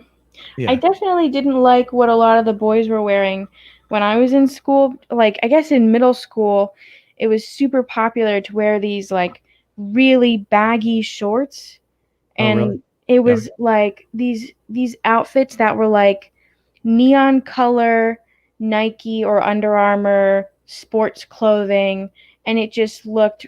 I didn't like it. I thought it was really boring. yeah. I've never been into the baggy look thing myself. I always thought that was well, that was after my time. So, but I think my dad got me a shirt one time, and he was like an oversized shirt, and I was like, this is ridiculous because it's way too big. I think he thought it was trendy at the time for me. So, and I don't think I wore it a couple of times, and I just stopped wearing it. That was during the '90s, and I just it wasn't my thing. I never understood that baggy thing. So, I like baggy shirts just because they're comfortable. Um, and baggy pants sometimes because they're also comfortable. But when it gets to be like too way too big, yeah, like that's what I mean. Yeah, four way oversized. sizes too big, it's like you're swimming in it. It doesn't Yeah. not super great. Yeah, like, what's the name? What's the director's name? Kevin Smith. You know what I'm talking about? I do not. I'm not super familiar with directors because names are hard for me to remember. You've ever seen Jay and Silent Bob? I have not. Okay. He's silent. He's the actor that plays Silent Bob, but he's also a movie director too. Um, I can bring up some pictures. You can see what I'm talking about here. He loves the extremely baggy look, and it just looks ridiculous. And he's close to my age, so I think we are the same age. And one second, let me bring him up here. Kevin Smith. Yeah, I'm of the opinion that like if he like genuinely loves them, then like I would never criticize because Oh go yeah, for it, yeah, he could Yeah, wear if those. he's been wearing it for a while, he just loves the style, go for it. Yeah, yeah. There, that's it right there. If he's, let me bring it up on the screen. Hold on a second. I'm sorry, I didn't bring it up yet. Oh, I did. Oh, maybe I did. I'm sorry. I did. Yeah, it did. There we go. Sorry, I didn't realize I had the screen up. Yeah, there we go. So yeah, yeah, yeah. I can't stand that look from. Yeah, I couldn't do that. It's extremely way over the top as far as the baggy stuff goes. That's not too bad on the right there, but yeah, that's what I'm talking about. Way too. And every time I look at him, I'm like, okay, dude, that's cool. If you want to wear it, that's fine. We wouldn't catch me wearing that stuff. So Yeah, in general, I feel like I don't know, clothes are they're super great because you can just personalize them to be however you want them to be. Right now, I'm painting um, some fruit jeans. I bought I bought a pair of jeans from the men's section at Walmart because they're $11, hmm. and I bought some like fabric paint, and so I'm just making some jeans with little lemons, grapes, cherries, strawberries, and oranges on them. So far, I only have lemons down, but I'll get there. It's going to take a really long time because jeans are big and there's a small fruits. So But is this something you're going to wear? yeah, Oh, I think okay. it'll be fun. That's what yeah, I feel like clothing is super customizable if you want it to be. Um, and it can be like a great form of art expression because I feel like sometimes I like painting things that I'm going to be able to use a little more than like a canvas. Like I wouldn't want to do this fruit pattern on on a canvas because I feel like it would first of all be boring, and secondly, I wouldn't be able to use it um, in the same way that I can with jeans. And so sometimes an art idea is much better on a different um, on a different like a different surface. That's what it is. Um, so like a cool fruit pattern could be good on like a plate or maybe a mug or something too. And I think it would make more sense there than it would on a canvas. I don't know if I'm explaining this well. I think I'm getting what you're saying.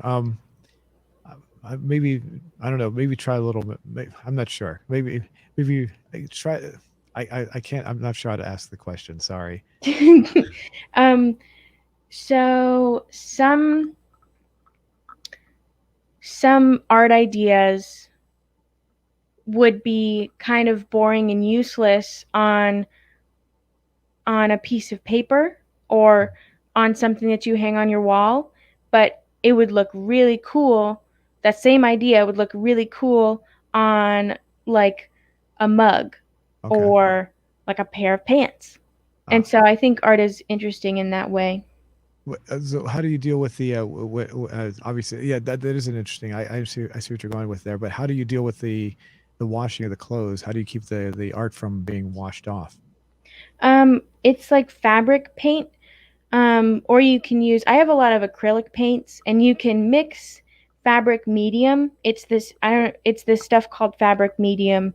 It's like a liquid ish sort of thing. You can mix it with acrylic paint 2 to 1, usually, a 2 to 1 ratio, and it turns acrylic into fabric paint because acrylic paint is the base of fabric paint, I think. Oh, It's like all water based stuff. Um, and also, acrylic paint stains clothes, oh, usually, so it's if you're using like a kind of a, is it like a tattoo almost? Like it's once it's there, it's like permanent almost. yeah, kind of. And with this, it's called heat setting it. Basically, just use an iron and run it over with like a sheet of wax paper in between, um, or parchment, I guess, and it will set it in the fabric. Now, since I'm doing jean denim and not something like cotton bait, more cottony than denim, I don't know if it'll crackle off. It would be really sad if it did because this is going to take me a really long time. Let's just hope that it doesn't, but it might, which would be sad. Yeah. Hopefully it won't. Will you be able to show us when you're done? Will you be able to I display it for us? definitely will. Cool. It will be a while though. Let me tell you what. It might be like a month ish Okay. because I I literally just started like yesterday. Can you tell us what it's going to be? I assume you already planned it in your head. Yeah, I don't know if I've definitely seen like a fruit pattern on clothes before. It's like little clusters of yellow lemons, clusters of strawberries, cherries, grapes, and oranges all over the pants, except for the back pockets, the front pockets, and like you know where you the ring where you put your belt, I guess the waistband, except for Hmm. that. Okay. I think it'll look cool. Hopefully. I don't know what I'm gonna wear. I guess a white T-shirt so the pants can really be the star. Yeah, that'll look cool. So the pants themselves won't be. I mean, before you put the paint on, there's nothing other really unusual about them, or anything spectacular, I should say. They're just No, they're like men's jeans from Walmart. They're just straight jeans. I think they're Rustler brand, which is like off-brand Wrangler. Really good quality, honestly. They're thick jeans. okay. Well, Hopefully they'll last a while. I think Wrangler is the ones that mothers usually buy when the kids complain about. Is that the one? I think. Oh, there was Tough Skin. Maybe it was Tough Skin. I don't know if they still make those anymore. Tough Skin I'm was the not one. sure. I think when I was a kid, I complained so much about denim. I was really picky about textures. I Mhm. really hated the way denim felt. And for like, I think I didn't wear denim until high school. My Hmm. mom just gave up on jeans. I, I wore a denim jacket through high school. That was the style though at the time. I don't know if people wear those anymore. I see a lot of young women wearing them lately, but I don't know about guys wearing denim jackets. Is that a thing anymore? Yeah, I've seen a few. I've seen a lot of pictures actually, because like they feel like denim is good for painting on, especially a denim jacket. A lot of people, maybe it's just because I follow like artists and stuff on Instagram and stuff, but like a lot of people use like the back of a denim jacket as like a giant, I guess, a Okay. canvas that you can wear, and they can paint the whole back panel of a denim jacket with whatever design they want, or like they can put patches on it and stuff like that, and it's kind of like wearing a piece of art. It's funny that I just remembered that you brought that up. Yeah, when I was in high school, I wore a blue denim jacket. I don't know where I got it from, but I drew all over the back of it. So if I had a picture, I Yeah, would show you. Unfortunately, I don't have it anymore. So, but I don't think I have any pictures either. But I drew a flag on the back. I drew a peace symbol on the back.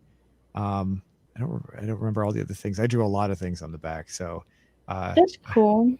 it was no painting though. It was strictly drawing with colored ink. I think is what I used. So, It's almost and painting. yeah, it was. I don't remember anyone mocking me for it. So I guess they liked it. So at the time, uh, but yeah, that jacket was it was definitely a very worn jacket, and I don't think I got it new. I think I might got it used somewhere. I don't remember where, but yeah, it's funny that you mentioned that. I was like, oh yeah, I used to do the same thing. What you're talking about. So not with paint though, but yeah. Yeah, Um, denim is really easy to customize and it's really sturdy, so you can put pins in it and things like that, which is really nice. And you don't have to wash it as much. mhm. I agree with you about like denim as far as jeans go, and I can't stand denim jeans. Those are annoying. Um, but the denim jacket was actually okay. That was kind of comfortable. In fact, I just wear regular pants, like khaki pants, almost all the time nowadays. So I like jeans a bit more now just because I feel like I don't know. I've grown to accept them. Oh, But you for the like most part, I just try to wear like shorts, stuff like that. It's just easier. modern day shorts for men are a little different for than they are for women. Shorts are pretty much the same since they were since I was younger. But when I was younger, men would wear very short shorts like what women wear nowadays. So what I wore is like what women wear today. You wouldn't see a man wearing shorts like that today. So, Actually, the shorter shorts are coming back into style. oh, are they? I forget what they're called. There's like a specific brand that became super popular, I think, like a few years ago for swim shorts, and now shorter shorts are becoming much more popular for men all the time Oh, interesting. because Okay, I think it's back I in think style. everyone's realizing that they're more comfortable. They're easier to wear. Baggy shorts seem really like to me, I feel like it would just be annoying to have all that extra fabric around. It's kind of like wearing half pants, not even shorts. Yeah, I thought, yeah, I don't keep up with it. I just remember seeing a lot of men wear what they called shorts came down to their knees, and it's like I wouldn't wear something like that. That just doesn't seem appealing. Yeah, that's pretty steadily going out of fashion at this point. Hopefully, we won't be seeing those. I mean, fashion is cyclical, so it'll probably come back in, you know, I don't know how many Right. years. I do remember about 15, 20 years ago when I was working at Clear Channel, one of the guys I worked with was not he was wearing shorts from like from the 19 he was older than much older than me, and he was wearing shorts from when he was from back in the 80s that where he still owned. So he was walking around very outdated in his style, and I told him that the shorts he was wearing would probably be more appropriate for a woman to wear at this point, so because they were so short. So he didn't care. It didn't bother him at all. It was just kind of funny to see him walking around with something that wasn't stylish anymore. So Yeah, that's good. I mean, I feel like clothing, I'm of the opinion, which might be a little controversial, but I'm of the opinion that clothing just, I mean, it shouldn't really be a gender thing. It's just like wear literally whatever you want to wear as long as you're not wearing something with like knives poking out of it that could hurt me physically, then I don't really care because it's, oh it's yeah, I your closet, it's your bank account, you do what you want. If I you agree. see like cuz I wear a lot of men's clothes just because they're more comfortable. I feel like I'm pretty sure like all the I do have white t-shirts that I paint on a lot with puffy paint just because it's fun. Um Hold on. What is puffy paint? Puffy paint for um shirts and clothing. It's like it's 3D. It's you can look it up if you want. It sounds exact. It's exactly what it sounds like. It Okay. puffs up and it stays like that. Oh, okay. You can kind of manipulate it to be whatever shape you want. But Oh, yeah, okay. Is this it I right here? use Like this? sort of. If you build it up enough, I'm sure it could look like that. Yeah, it's kind of like that. Oh, okay. Okay. I'd never heard that before. Okay. It's fun, for sure. Uh-huh. But yeah, I use a lot of men's shirts for that kind of thing. I feel like I have like more broad shoulders, so I feel like that those men's shirts just kind of fit better on me, and they're just kind of cheaper usually, um, and more comfy. So Hmm. Okay. Well, as I guess we can go wrap up go back to Clueless and wrap everything up, I guess, for this. I assume that you would give it a glowing recommendation then. yeah, for sure. Okay. I I would would recommend. give it Go ahead. um, I'd say an 8.5 out of 10. Okay. I would say I would definitely recommend it. Um, the it has uh, so I was watching other people review it, and they were saying that some of the stuff is really dated. I don't know. I mean, I guess obviously the outfits look kind of some outlandish, but as far as the dated stuff, maybe because I wasn't going to high school in the '90s, I don't know, but I would definitely give it like I'd say like an 8 or so, 8 out of 10. So Yeah, I mean, of course it's going to be dated if it's, at the time it was a modern rendition of Emma, the the yeah, of Emma, so of course it's gonna be dated. It's like Yeah. saying a movie from the 50s is dated. Of course it is. Well, yeah, some of the movies though have some can have a more timeless quality, I guess, sometimes. I'm trying to Yeah. think of I can't think of I was recently watching a movie called what's it called? Defending Your Life with Albert Brooks and Meryl Streep. And in that movie, I was watching it. I saw the movie when it was brand new. It came out in '91. So for me, it's like the stuff. The only things that look dated are the computers and the cars because I used to work on cars when I was younger, and I also I'm a computer person as well. So I pick up on those things, but everything else didn't seem that dated to me. And so, but a lot of people said, "Oh, they make references to mini malls." I'm like, I guess, yeah, I guess you're right. I mean, I probably because I've seen the movie too many times. You know, I watch it like once every few years, I guess, and it's like it still seems kind of current to me in my head. So, Yeah. um, the, Plus, I feel like if you were like alive and um like aware enough how do I explain this? Like aware enough in the sense that like you weren't like a toddler or in elementary school when you saw the movie for the first time, it might skew your like vision of what date it is because like for someone who wasn't conscious enough to remember seeing the movie when it first came out, it might seem dated. You know what I'm saying? hmm I see what you're saying. The how a movie? Have you seen the movie the Back to the Future movies? Yeah. Would you consider those well obviously when they're not when I mean from the 80s perspective, not from the traveling through time part, but the would you consider the 1980s part of it, would you consider that to be dated? Yeah, it's like I feel like to me it's kind of obvious that it's of the 80s just because I never like my parents had to explain a lot of what was going on to me like if they made like a joke that was political or um like a joke about fashion or something like that, they would my parents would have to explain it to me because I didn't, Right. But that's but that outdated as far as okay, I get you. I was thinking more dated along the line of just like the visual parts. But yeah, I see what you're saying. With the dialogue would also be I wasn't considering that when I said dated, but yeah, I see. Oh, okay. Yeah, I just mean like when I think of the word dated, I think of like something that indicates the time period that it was in. Like that is kind of like obvious and Mhm. like maybe proliferate throughout the movie. Yeah. Okay. I get that. The one thing I will say, if you've seen the third movie, when they go back to the Old West, I had a discussion with a person a few months back, and the third movie, he doesn't go back to the Old West really. He goes back to an Old West movie. So Yeah. it's Yeah. not because that's not what the West was like, and the whole thing is just like he's just in a movie set essentially the whole time. So, That uh, makes sense. but aside from that, the yeah, I'm trying to think of anything else. Then if you see Fast Times at Richmond High, you definitely say that's dated then for sure. Oh, definitely. So,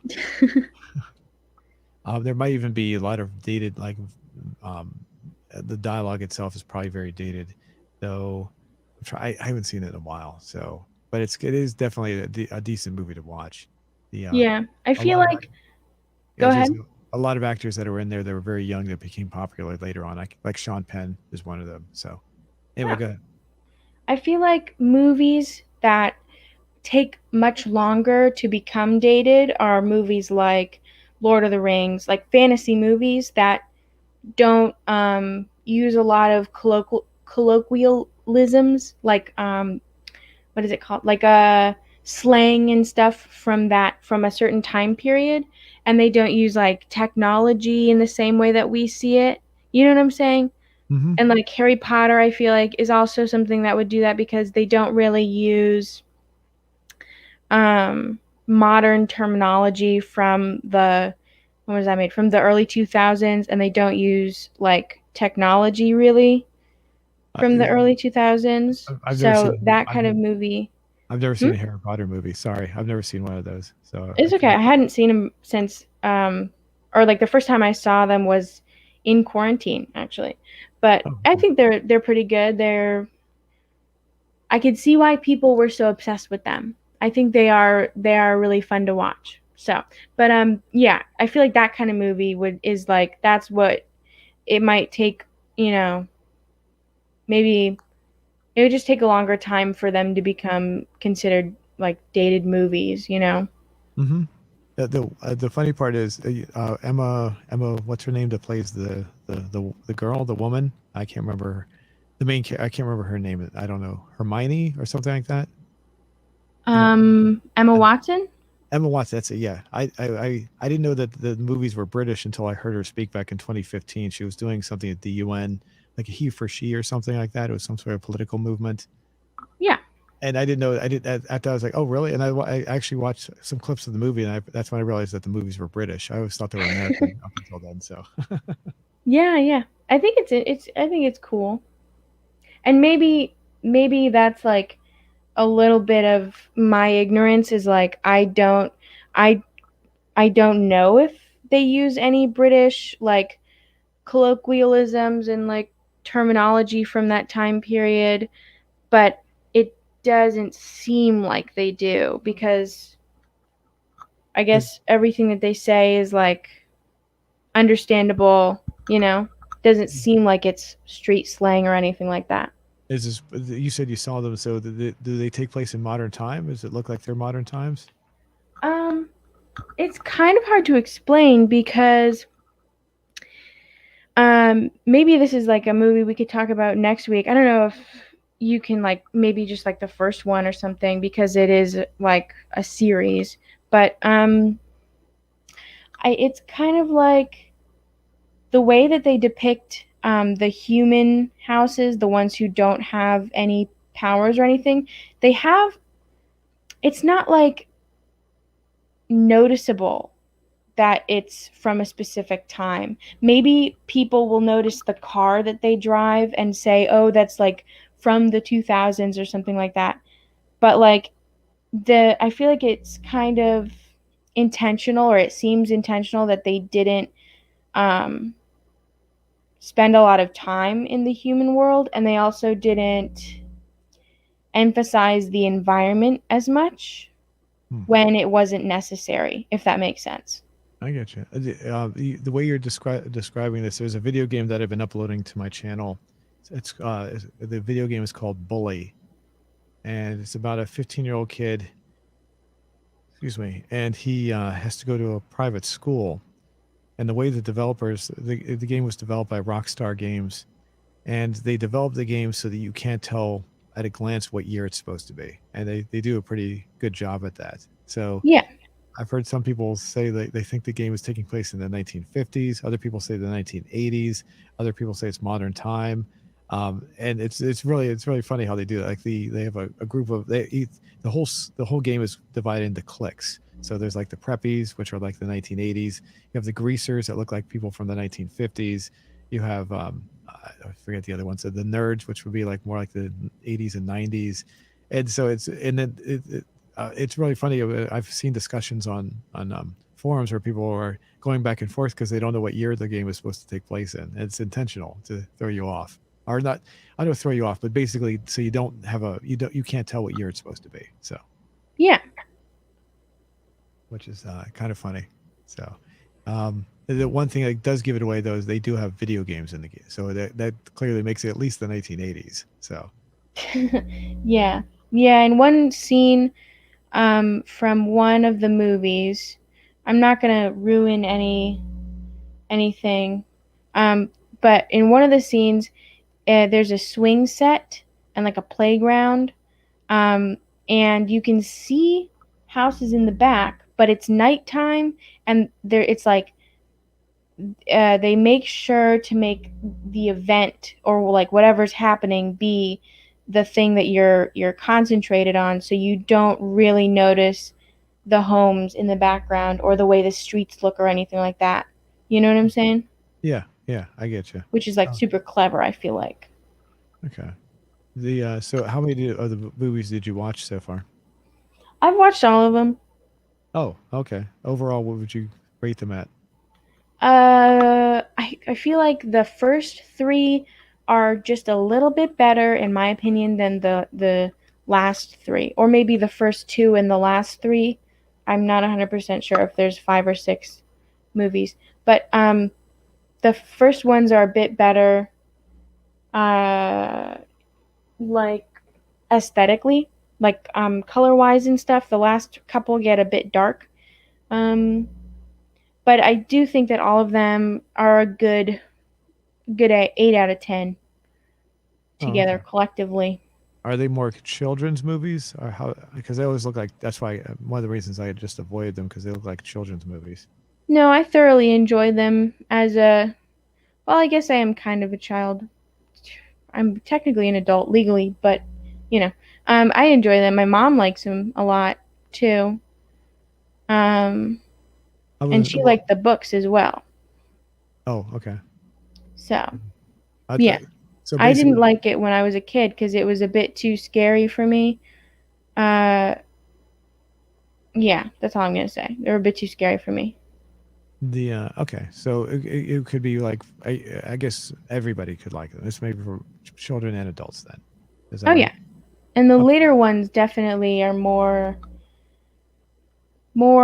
for like teens and adults. I wouldn't think that kids would like watching the kind of scarier ones.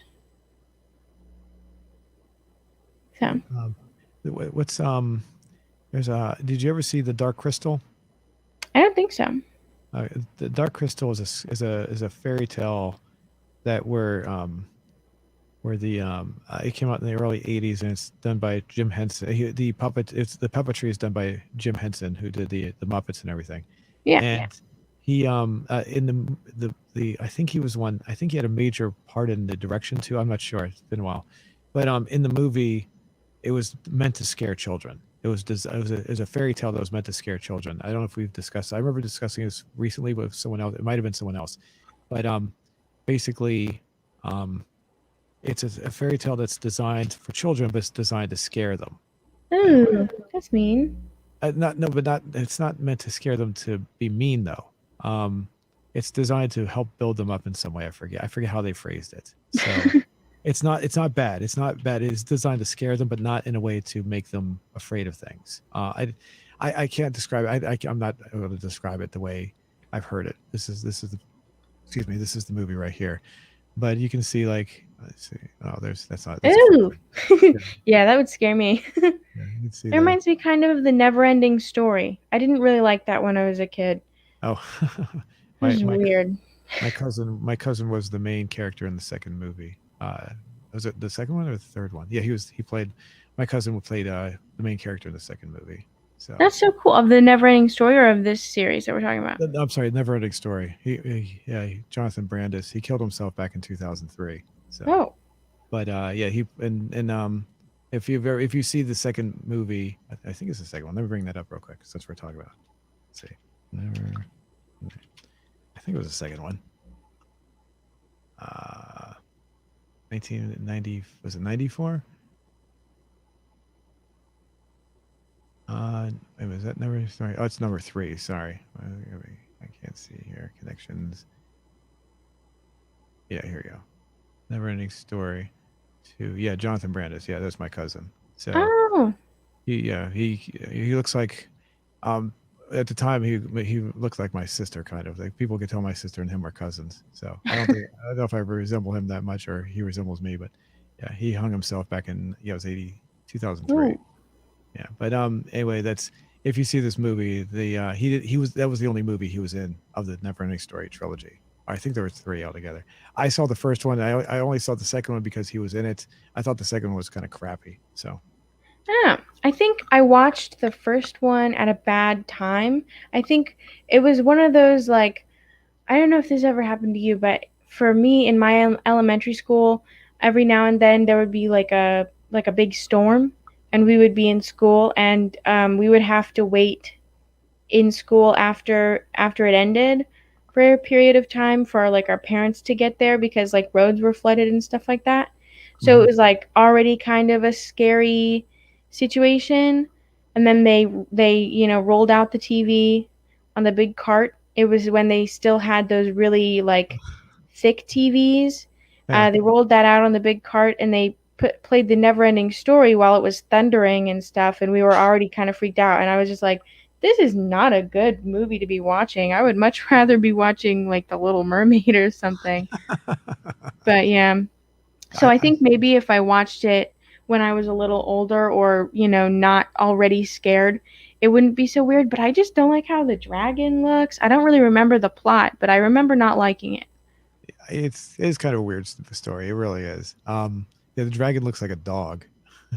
Yeah, I don't really like that. I don't like a furry dragon. I feel like they're supposed to be scaly. That's how I imagine dragons. Oh, that's true. Yeah, I didn't think of that. Yeah, I'm not. I saw this when I was 15, so I was trying to remember. Yeah, and I was a teenage. It to me it was like it was kind of goofy. So I, I I would not recommend the movie. That's for sure. But I'm not saying it might be fun for certain people. I mean, it wasn't. It has good points, but I wouldn't say overall. I wouldn't say it's like the greatest movie ever. So. Right. And the second movie, like I said, the only reason I saw it was because my cousin was in it, and that was bad. That was even worse. So, I mean, the effects. They unfortunately you could tell that they were really on a budget because the effects got really bad in that one. So, Mm. and it was a shame that they. And then the third one, I never even bothered with the third one. So, well, would you like to go back to our questions? Let's see what we got here. Yeah. I'll bring up the put them in order here. First one's got 150 votes and 9 responses. And was that the first one? Are you pursuing? Yeah. Are you pursuing or planning to pursue a career in the arts? And the number one answer is the first one we put up there. Makes you wonder. Interesting. Makes you wonder if maybe it's the first answer that they're choosing just because they want to choose the first answer. Maybe that CJ guy was onto something. And let's see, we got 71% with I don't care. 14% comes in next with I'm a piece of art, and 11% with no, and 9% with, I'm sorry, 5% with yes. Hmm. Wow, my prediction is not coming true. I did not think that a lot of people would say they're doing that. I really didn't think so.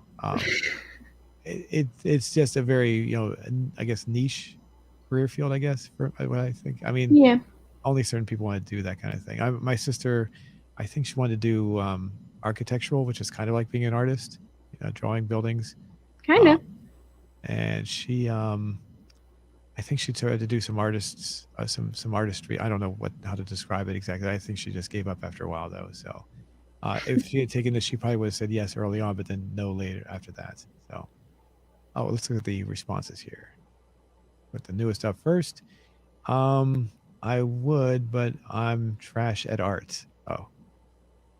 Oh, the first person I did a show with was Ann Marson. That's the when I first started doing these shows back in December, and she would say things like, she's a dancer, and she would say things like, she would ask if I was a dancer, and I said, no, I'm not a dancer at all. And she said, well, do you just you tap your legs when you listen to a song? I said, you move to your body to the beat in some way. I said, yeah. She said, yeah, then you're a dancer then. Yeah, So she had a very broad interpretation of what a dancer is. So I would say, based on what you're saying, there's also a very broad interpretation of what an artist is. So definitely. Art is there's like, I am a firm believer that there's no such thing as bad art. Like, I think we might have talked about this before, but I think, like, even if the only person that gets benefit from the art is the person who made it, then it's still good art. Like, there's no such thing as bad art, because no one can be like, no one has the authority to say, oh, this is bad art because I don't like it. It's complete Art is one of those things that it's like everything is completely opinion. Like, I don't think that Picasso's art is good. I don't really like Picasso, and uh, I don't really understand why people like him. But a lot of people feel the same way about Monet, and I love Monet's art. So it's like everything is totally subjective. um, up to the art is art, or beauty is in the eye of the beholder, truly. So I feel like if you compare your art to, some of the greatest artists ever, and you're like, oh, my art is so bad, like, yeah, if you're comparing it to like Da Vinci's art, my art is bad. But if I'm doing it for myself and if I like it, then it's good, you know? Well, how do you feel about the modern art? I've heard a lot of people complain that some of the modern art is just plain awful.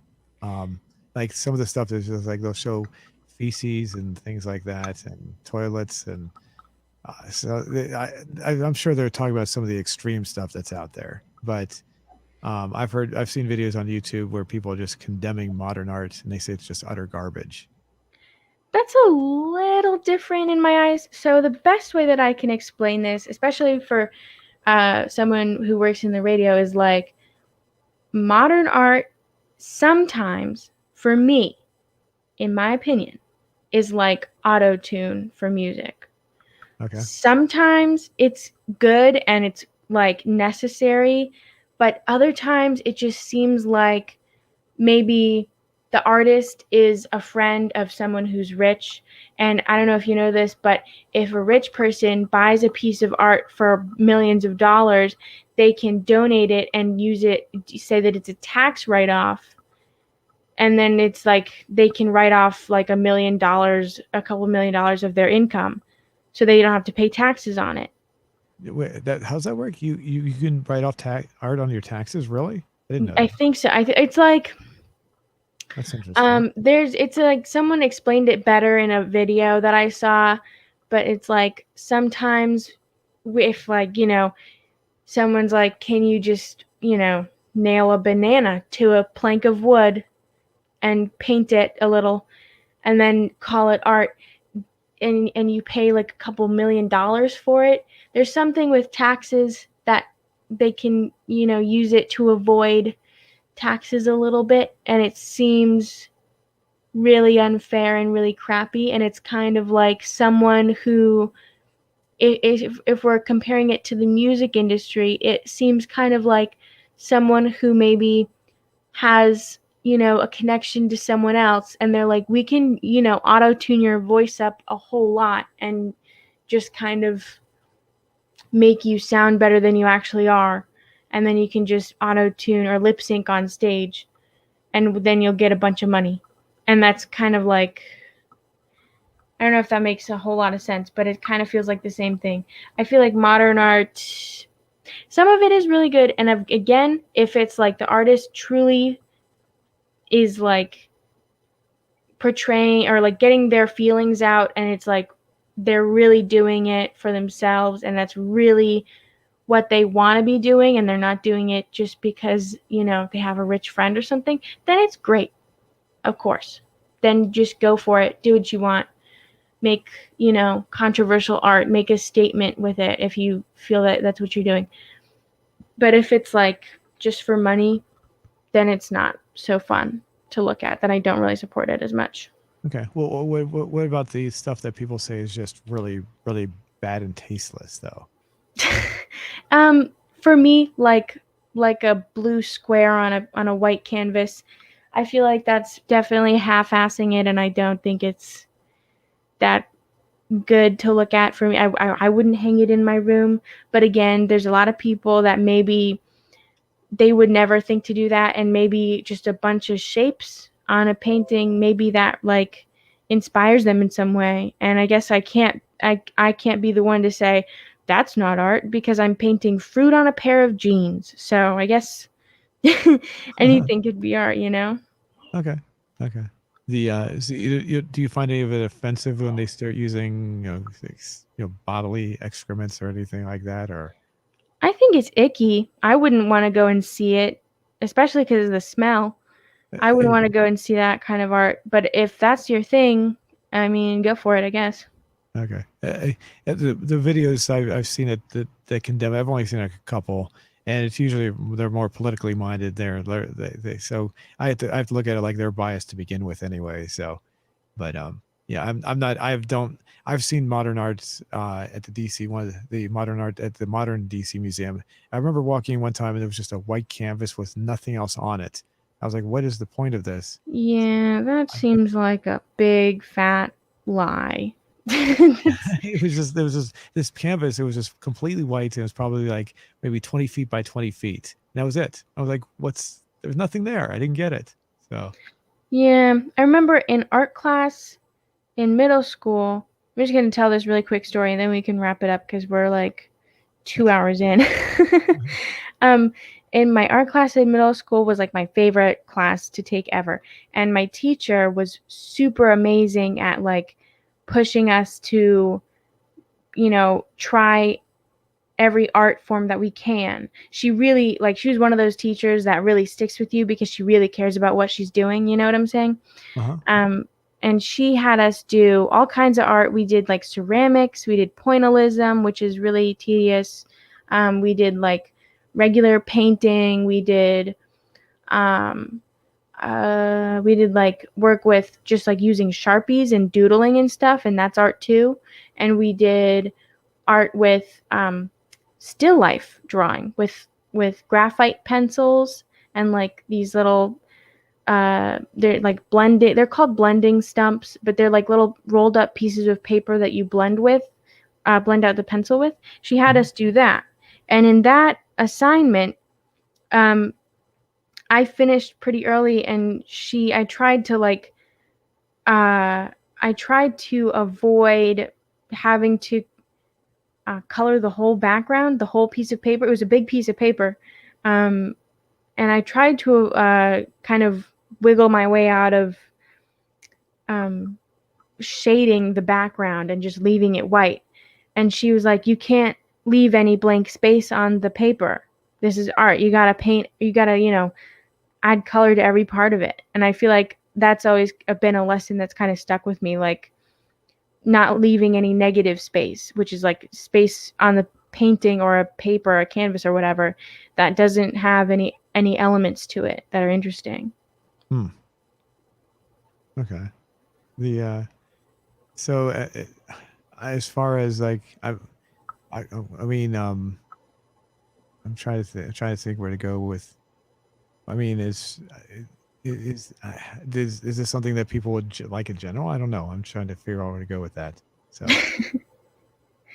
What do you mean, like that the maybe most artists would yeah, I mean, do? is this preferred? I guess I'm trying to figure out how is this. The way you're discussing it, I'm describing it. I'm trying to figure out is this something that's like it doesn't sound very. Is this more modern or what is that exactly? I'm sorry. Well, okay, so it's kind of an easier way to explain it is like if you have a painting and you leave a chunk of the canvas unpainted, it looks unfinished. Right. And it's like you don't really want to submit that to anything. And I guess with modern art, that's the whole point, is you can have a canvas with a chunk of it, or I guess all of it unpainted.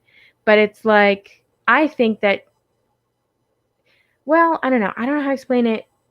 I mean, isn't that unpainted part something that would be? I mean, maybe the artist wants that there. I don't know.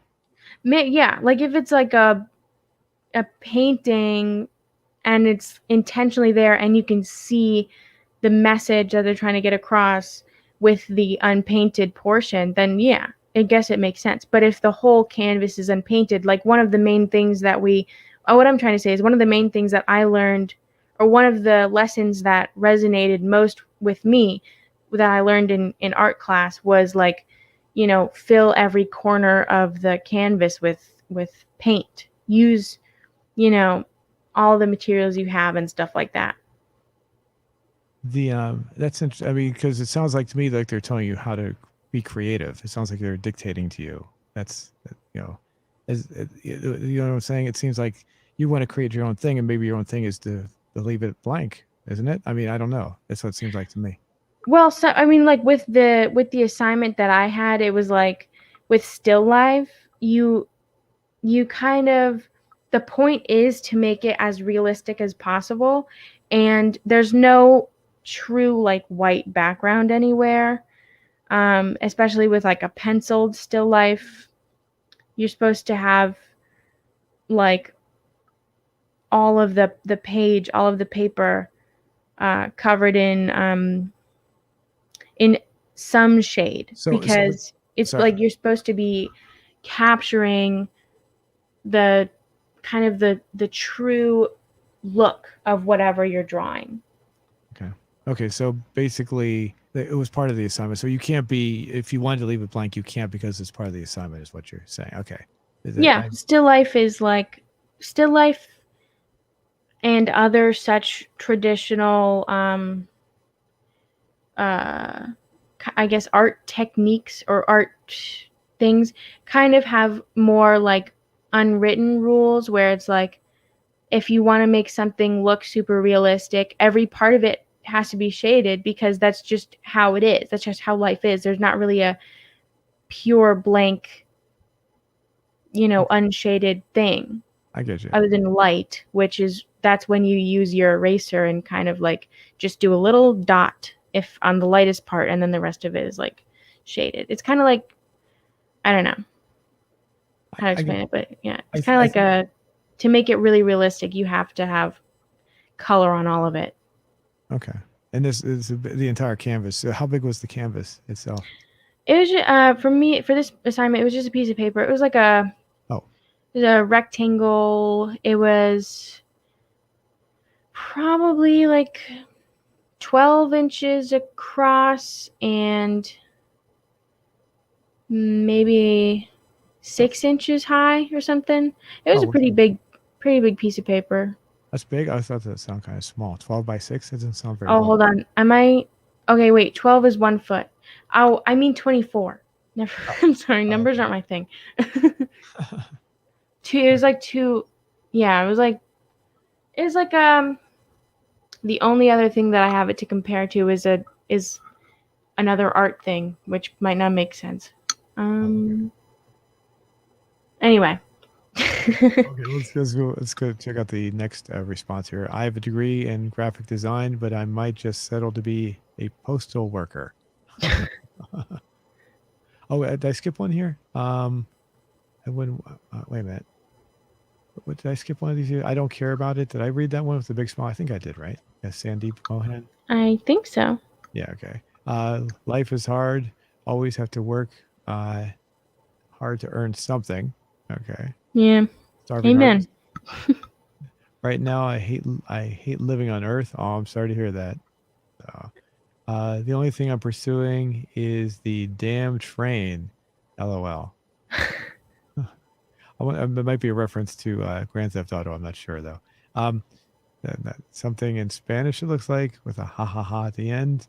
I just write my name all over town, uh, and I'm pursuing a criminal justice career.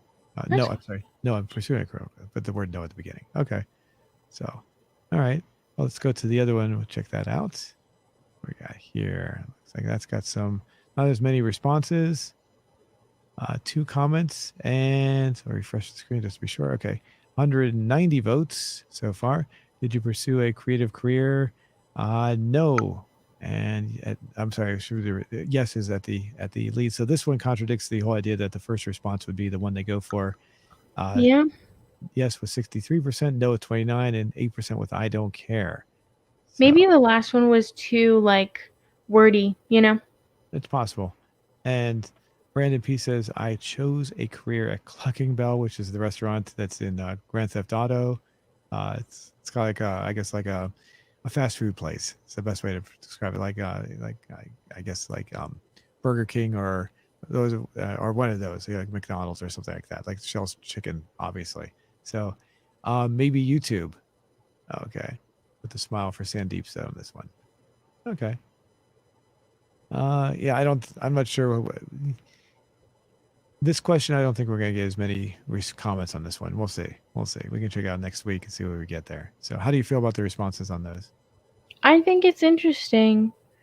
Um, I feel like it kind of makes sense that like not so many people do like specifically an arts career or I guess like a fine arts career because it definitely is more of a niche thing.